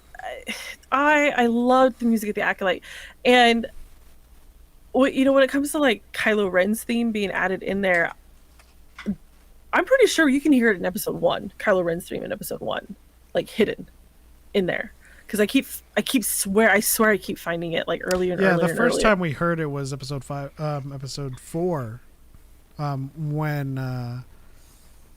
Osha wakes up. No, it was episode 5. Sorry, the beginning of episode 5 when Osha Yeah. wakes up from being knocked off. Exactly. Knocked off. Knocked out. Yeah. no. Yeah, it's.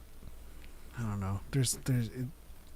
The theory, Jaybird, is that he's the first Ren, not Knight of Ren. Yep. But Us- nobody knows.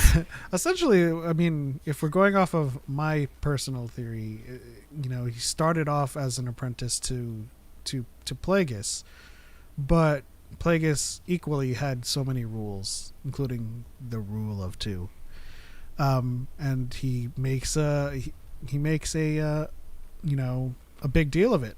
I want an acolyte. I want an apprentice. Like He wants an apprentice, his yeah. own. And Plagueis is like, nah, dude, rule of 2. It's just us. So he splits off, and he makes his own kind of ideology. Based on using his power the way he sees sees fit, without having to answer to Jedi like you. But then when he says people like you, or a Jedi like you would call me Sith. So I mean, we're writing about it. Don't worry. I'm about halfway I don't know how through. to. I'm about I don't know how to halfway say this through person's the name sound here. staging. But this person, they said the Acolyte has one of us as a composer. I have to begin to look for his output. Michael Abels, yeah, he actually is part of a group that I can't remember what it's called, but where they try to encourage more diversity with in the film industry with composers and directors and stuff like that. Another notable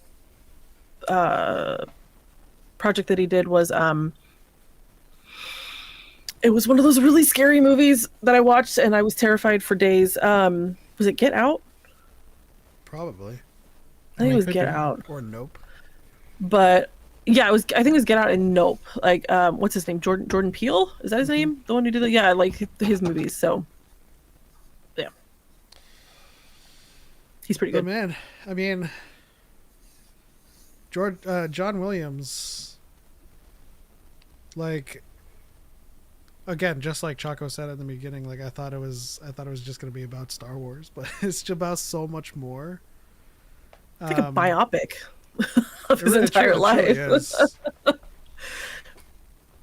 I hope that one day we are all in a position to be just like John Williams, where we are so revered that when we humbly say, how does this look or how does this sound, and somebody's like, are you kidding me, you're John Williams. Like, I mean, it's funny you say that, because John Williams was, in his 40s when at the beginning of this documentary, when he meets up with Steven Spielberg for the first time.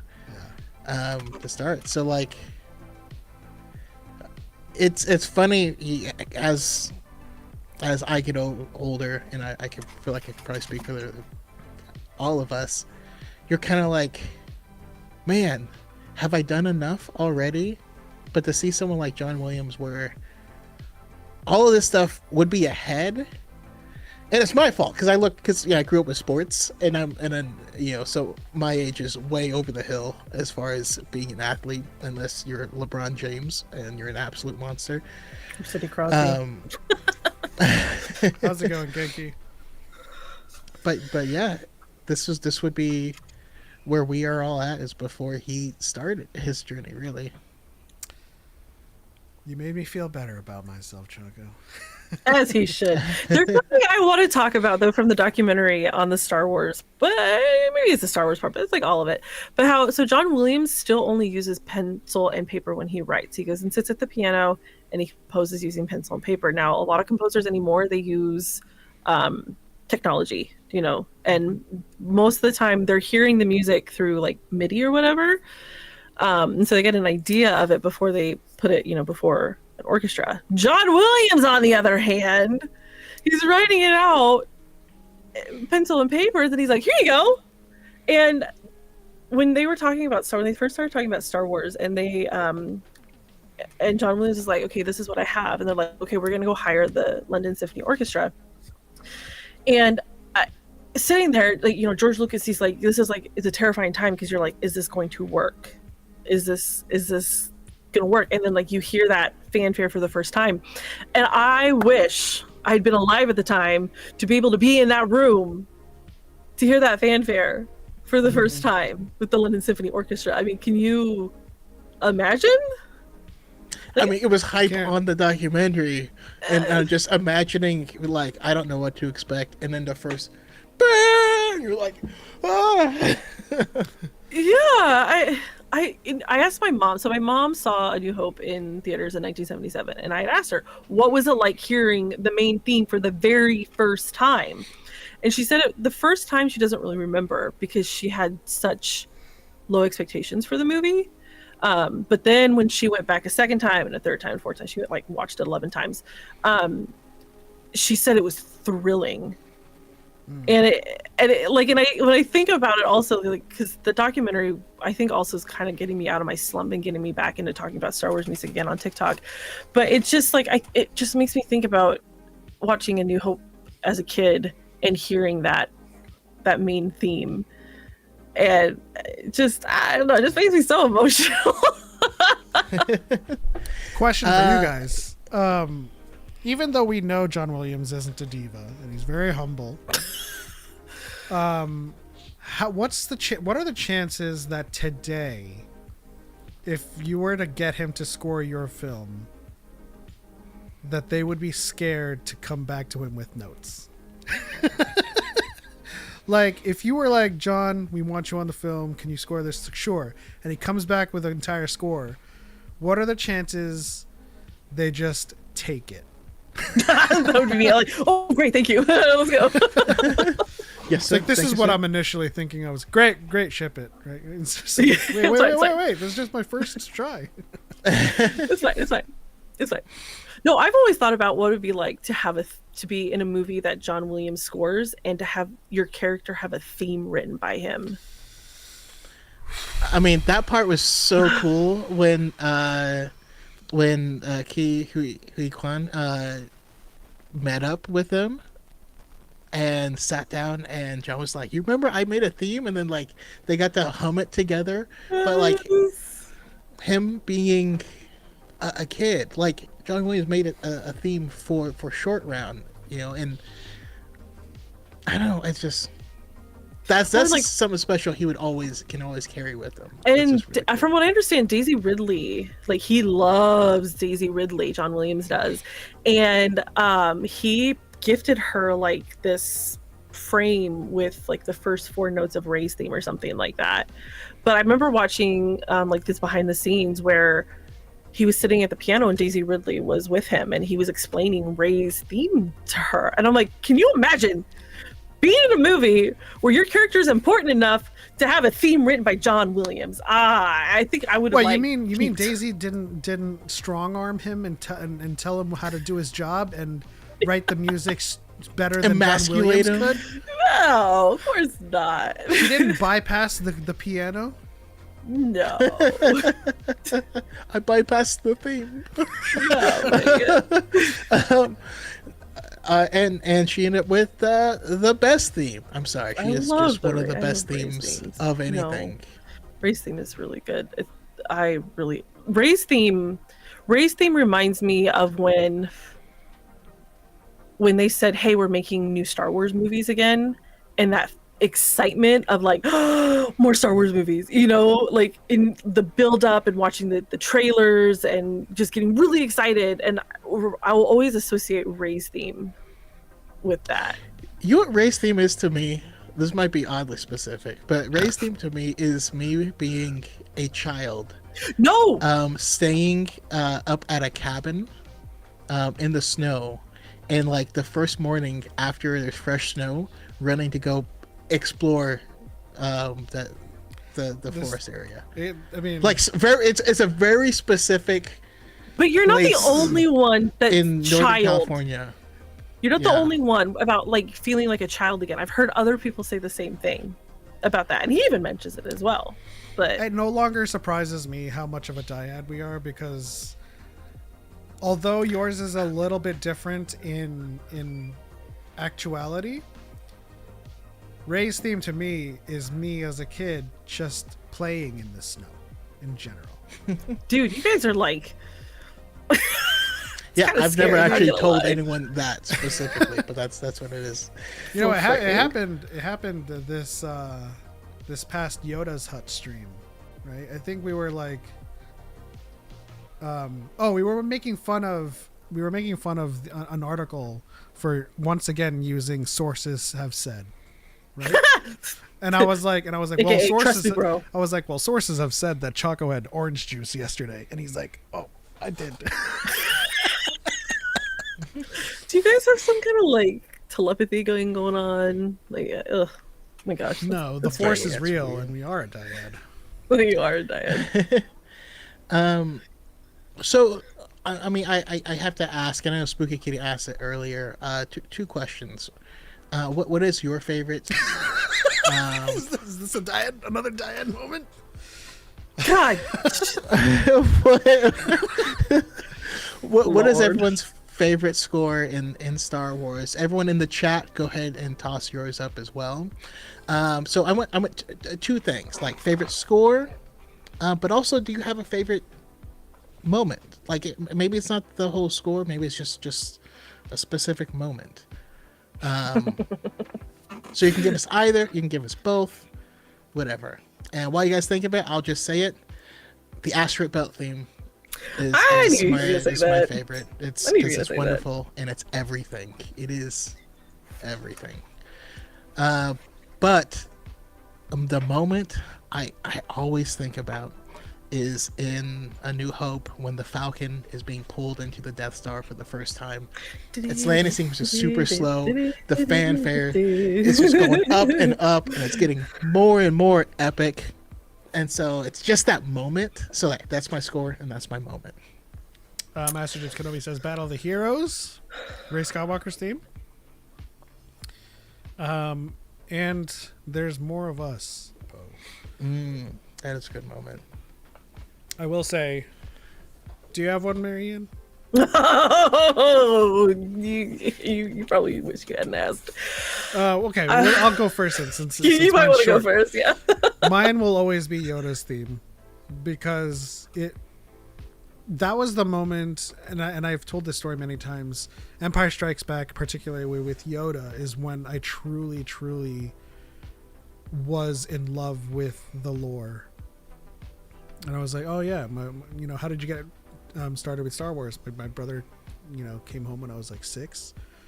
He had A New Hope VHS and put it in, and I was like, oh nice, bright, like lasers and spaceships, this is cool.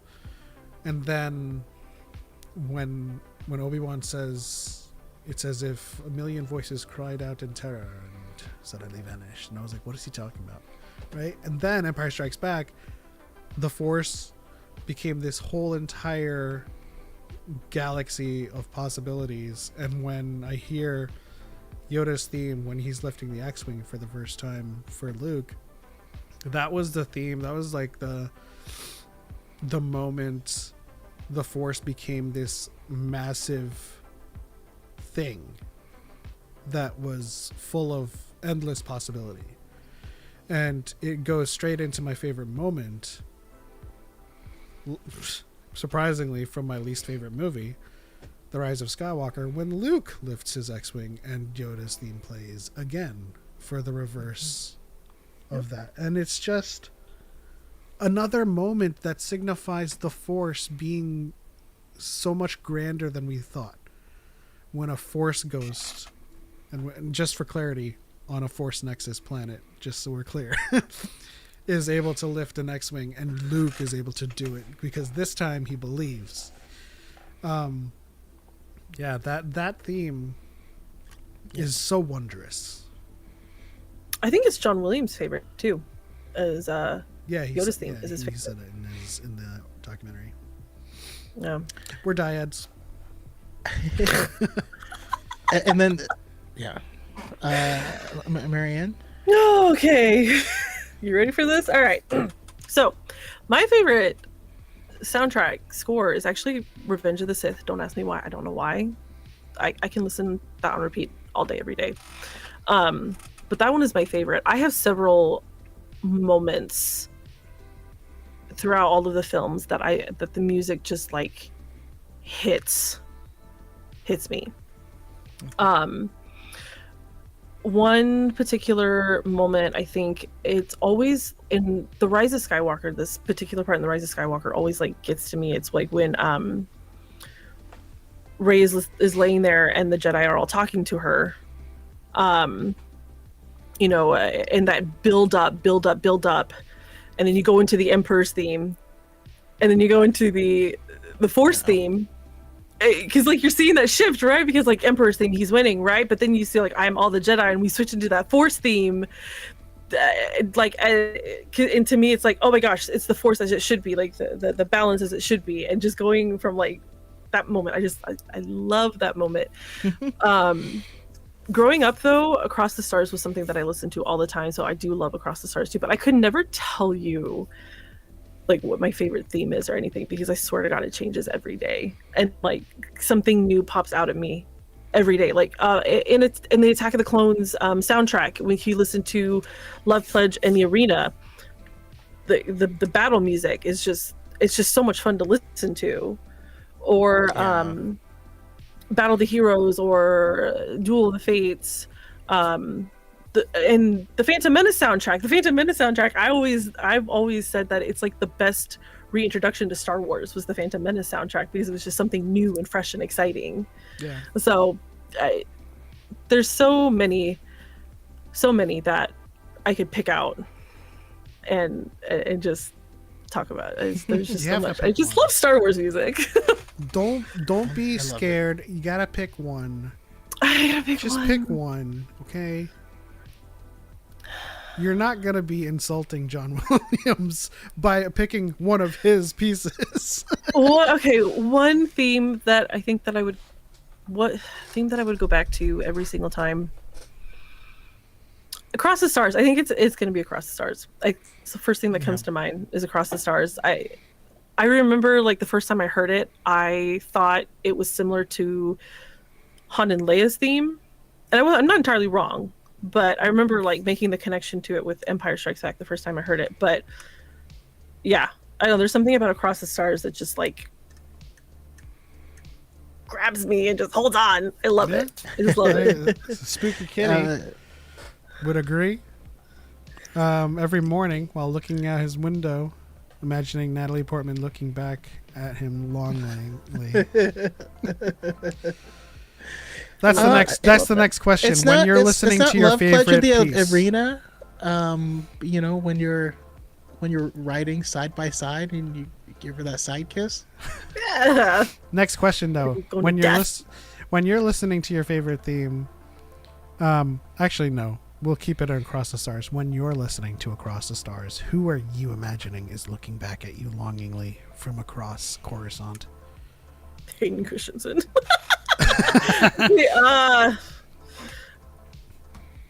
Jake Graber, CEO of Blue Sky. I don't. Element 7. I am. You don't need to imagine it. Do it anyways.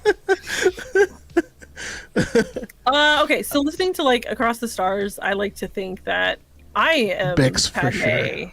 I am Padme with Anakin. You know, like it's me. Okay. But whatever. It's a very safe answer, but we'll accept it. We'll let Marianne reject Pedro Pascal. It's okay. Oh, hold on, wait. You know what's funny? I'm gonna tell him Because you said that too. I'm no, gonna listen. be like, my friend Marianne, She's like, I have regrets now. Hold on. she didn't choose you. no, listen. It's funny because I have dual monitors, and literally the Mandalorian is on my other. Where's Looking at Hayden? me right now. Where's Hayden? I don't know. It's like Phoenix McCormick says, "Return of the Jedi for me. Favorite moment is the final scene with Luke seeing Yoda and Anakin." yeah. Okay, quick. Okay, I mean, I can gotta hear ask this question. I have to ask this, though. Go for it. I feel like this might be controversial. Which do you prefer at the end of Return of the Jedi? Yub Nub or the Victory Celebration? Yep, no. And why? I think Victory Celebration is a better song, but the Yub Nub bassline ribs, bruh. I think Victory Celebration is a better victory song, but Yub Nub serves the scene better. IMO. So I like them both. Because the Ewoks are. It would be it's diegetic, you know, like the Ewoks are playing the percussion and like everyone is dancing and singing to it. Also, Victory Celebration makes Lando look like he has no rhythm. Whoops. Here's how it hurts my soul. But here's how I reconcile overall, my ideal. I go Victory. I go Victory Celebration. Here's how I reconcile my ideal special edition is that it would start with Yub Nub because they're diegetically playing that song and everyone's celebrating in that vicinity. And we would stay there for a while listening to that and everyone's hugging and stuff like that. Then we cut to Coruscant and it plays Victory Celebration and it's a band in Coruscant playing that for their victory celebration. Diegetic. Because it symbolizes like a shift in culture. Like there's this celebration with like this very humble kind of like tree dwelling culture, and then like this one, a big cityscape with their diegetic music of a huge band playing these sweeping, you know, pieces. And so we could have the best of both worlds. I like like that. Miley So, see, Cyrus. I actually might make an edit of that. Please do that and tag me in it. I want to hear it. I like both. Like I grew up with Yub Nub, but Victory Celebration for me is I don't know. It's more emotional for me, you know, because it's like the rebels are just like almost like a relief, the Emperor is dead. We're winning because like we all know that it's technically the war's not over yet. But it's just I feel like Victory Celebration has a much more emotional impact. And here's the thing. So Anaheim, when y'all were in Anaheim, there's this video. Like there's like a whole big group of you guys, and y'all are singing Victory Celebration in this video. Yeah, and we were directed to. I would have sung Yub Nub. Yub Nub. But like that has always stuck with me, like with y'all singing that. And I don't know if maybe that's why Victory Celebration is like even more impactful for me personally, like emotionally. But when I don't remember who posted that video, but all of you guys singing Victory Celebration, all in that group, like it added more meaning to Victory Celebration for me personally, because Anaheim was my catalyst to pushing myself on TikTok with talking about Star Wars music and stuff like that. And so, but yeah, no, I like them both. So you'll be part of the next one.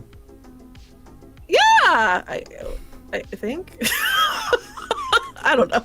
Well, I'm not. We going to won't be, Japan. but But we could always do it in the next Dyad Con. We'll just have a lake behind us instead, or something. Just the lake.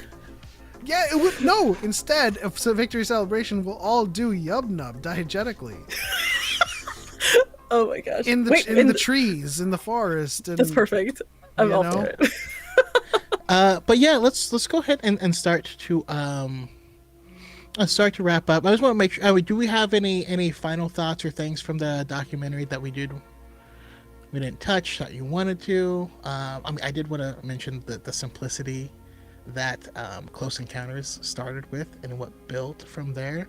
That was just a really cool story. And then when they It's like four respawn notes, back, yeah. how crazy that progression gets. But those notes, Yeah. I will So bring simple. up. I will bring up just a quick little mention that like John Williams himself says I don't typically do sequels, but he did Star Wars and even did 7 to 10, 7, 8, 9. So it's like Star Wars is special. Just saying. Yeah, well, because he's like, while he doesn't like doing sequels, he's like, but I did that, and I don't want anybody else touching it. Like, because he didn't do all of Harry Potter, and he didn't do all of Jurassic Park, but for whatever reason, Star Wars was the one that he wanted to do all of them. And he still has a hand in Star Wars, because he composed the theme for Solo, and he composed the theme for Obi-Wan Kenobi. So, he says he's done with Star Wars, but... He was yeah, I was going to say it's Skywalker. beyond that, because I'm pretty sure he retired and then was like, nah, never mind. But he was also in Star Wars now, so he was the merchant in Kijimi, so Yeah. he's there forever immortalized in Star Yes. Wars. But no. yeah. Anything else? All right. And then He did any quick hot takes from anyone here on the panel or anyone in the audience? I'm not very good at hot takes. Well, Choco's done. this hot take, we lost Darth Choco. And I was like, oh, he's gone.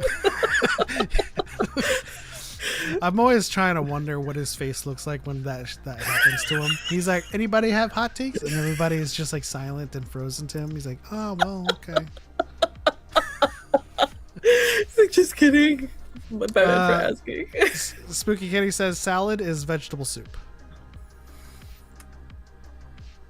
No, I mean, Who's Talon Card? Talon Card's the Legends character. Oh. James Kenobi always mentions Talon Card, just as I always mention Steel Sean. I don't know about that hot take, Spooky. I mean, you need the soup, right? You need the soup for it to be soup, right? I think my favorite salad has mangoes in it, but like there's no like soup in it.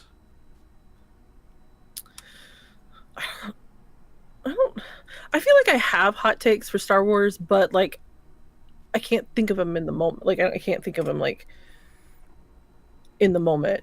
I usually, like, if I do think about a hot take, I put it on Twitter. Well, let's narrow it down. Do you have a hot take in terms of music in Star Wars? In music, Lettuce is 97% water, my dude. The presence of water does not make a soup. hot take for music in Star Wars. Hi. Oh, I got it. I got a hot take Sure. in music for Star Wars. Okay. I felt that while the music in the sequels was fantastic, I think that J.J. Abrams did John Williams a disservice by not letting him take risks with the music. Like, it relied a lot on nostalgia. And while, like, again, I enjoy the music of the sequels, I think, well, not just J.J. Abrams, but I think that they should have taken more risks with the music in, like, more themes and stuff like that. More risks with music in the sequels. Yeah. And that's my hot take. I would have, as much as to kind of build on that, as much as I love that there's silence in the Death Star 2 battle with Rey and Kylo, I would have loved John Williams to also take a risk and do an antithesis to Battle of Heroes. Like, can you imagine how that song would just flip the script Be the upside opposite. down? Yeah. Yeah.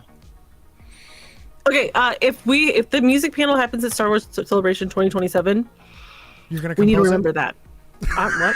We need to remember that so we can bring it up as like an antithesis to Battle of the Heroes for Rey and Kylo Ren fighting. Oh, I love. I mean, that. I present that as a challenge to anybody who is of the ability to compose music. Not me. Ooh. No, not See me. see what you can come up with. What is the opposite of Battle of Heroes? You gotta remember, Battle of the Heroes is an incredibly emotional piece. Like, it adds to the emotions that you have between, like, Anakin and Obi-Wan, like two brothers fighting. Okay, so now you got to think about what Rey and Kylo Ren, like, their relationship. So how would the music fit there while It'd be like using an Battle of the audible Heroes? thigh touch. But I think it would go well with each other, right? Because isn't the last note of Kylo Ren's theme the first note of Rey? Like, I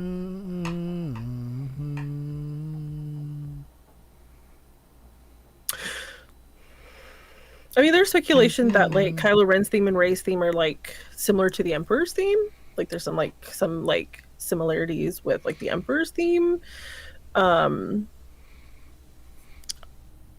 I just like that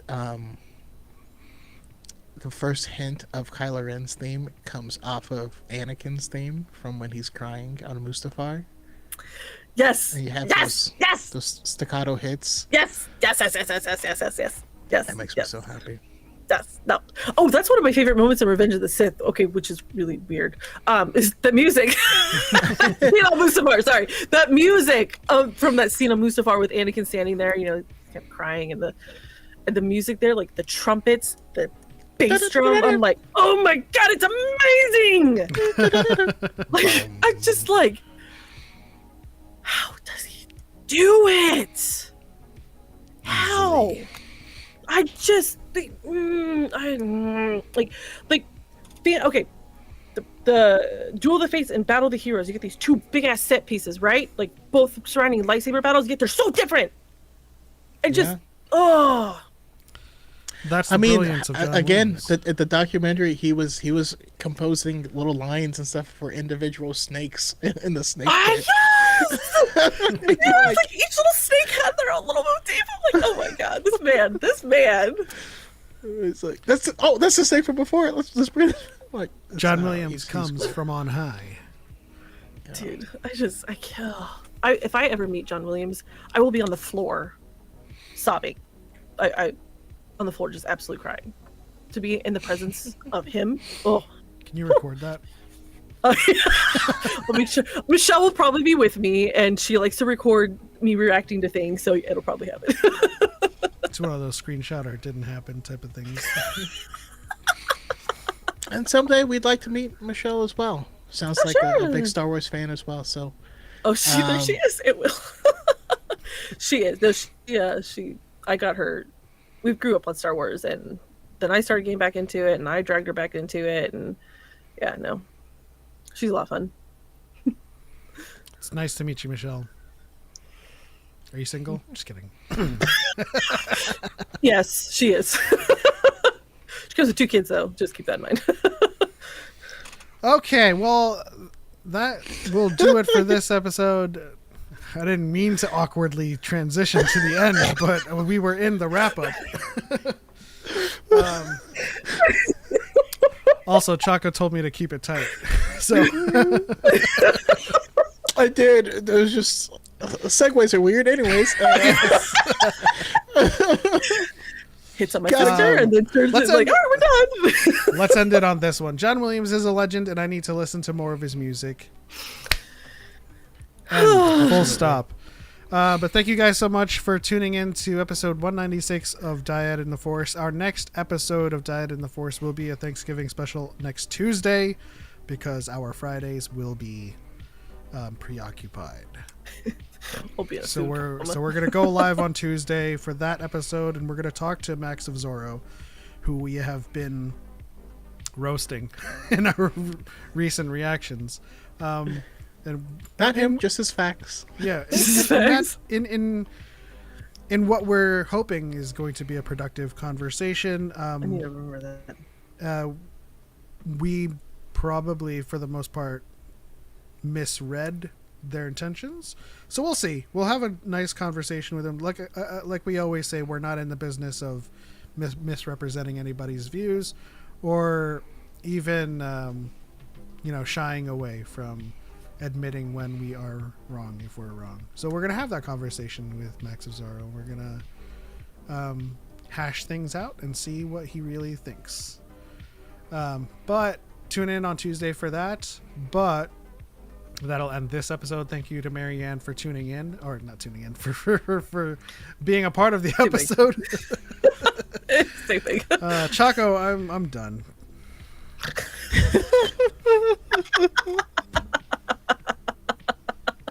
Well, that is all. On to the next one. For light in life. We are all the Dyad. And may your soulmate look at you. May Michelle's kids love their new dad. May your soulmate look at you longingly from across Coruscant as Across the Stars plays. Okay. Bye, everyone. Bye, Michelle. Bye.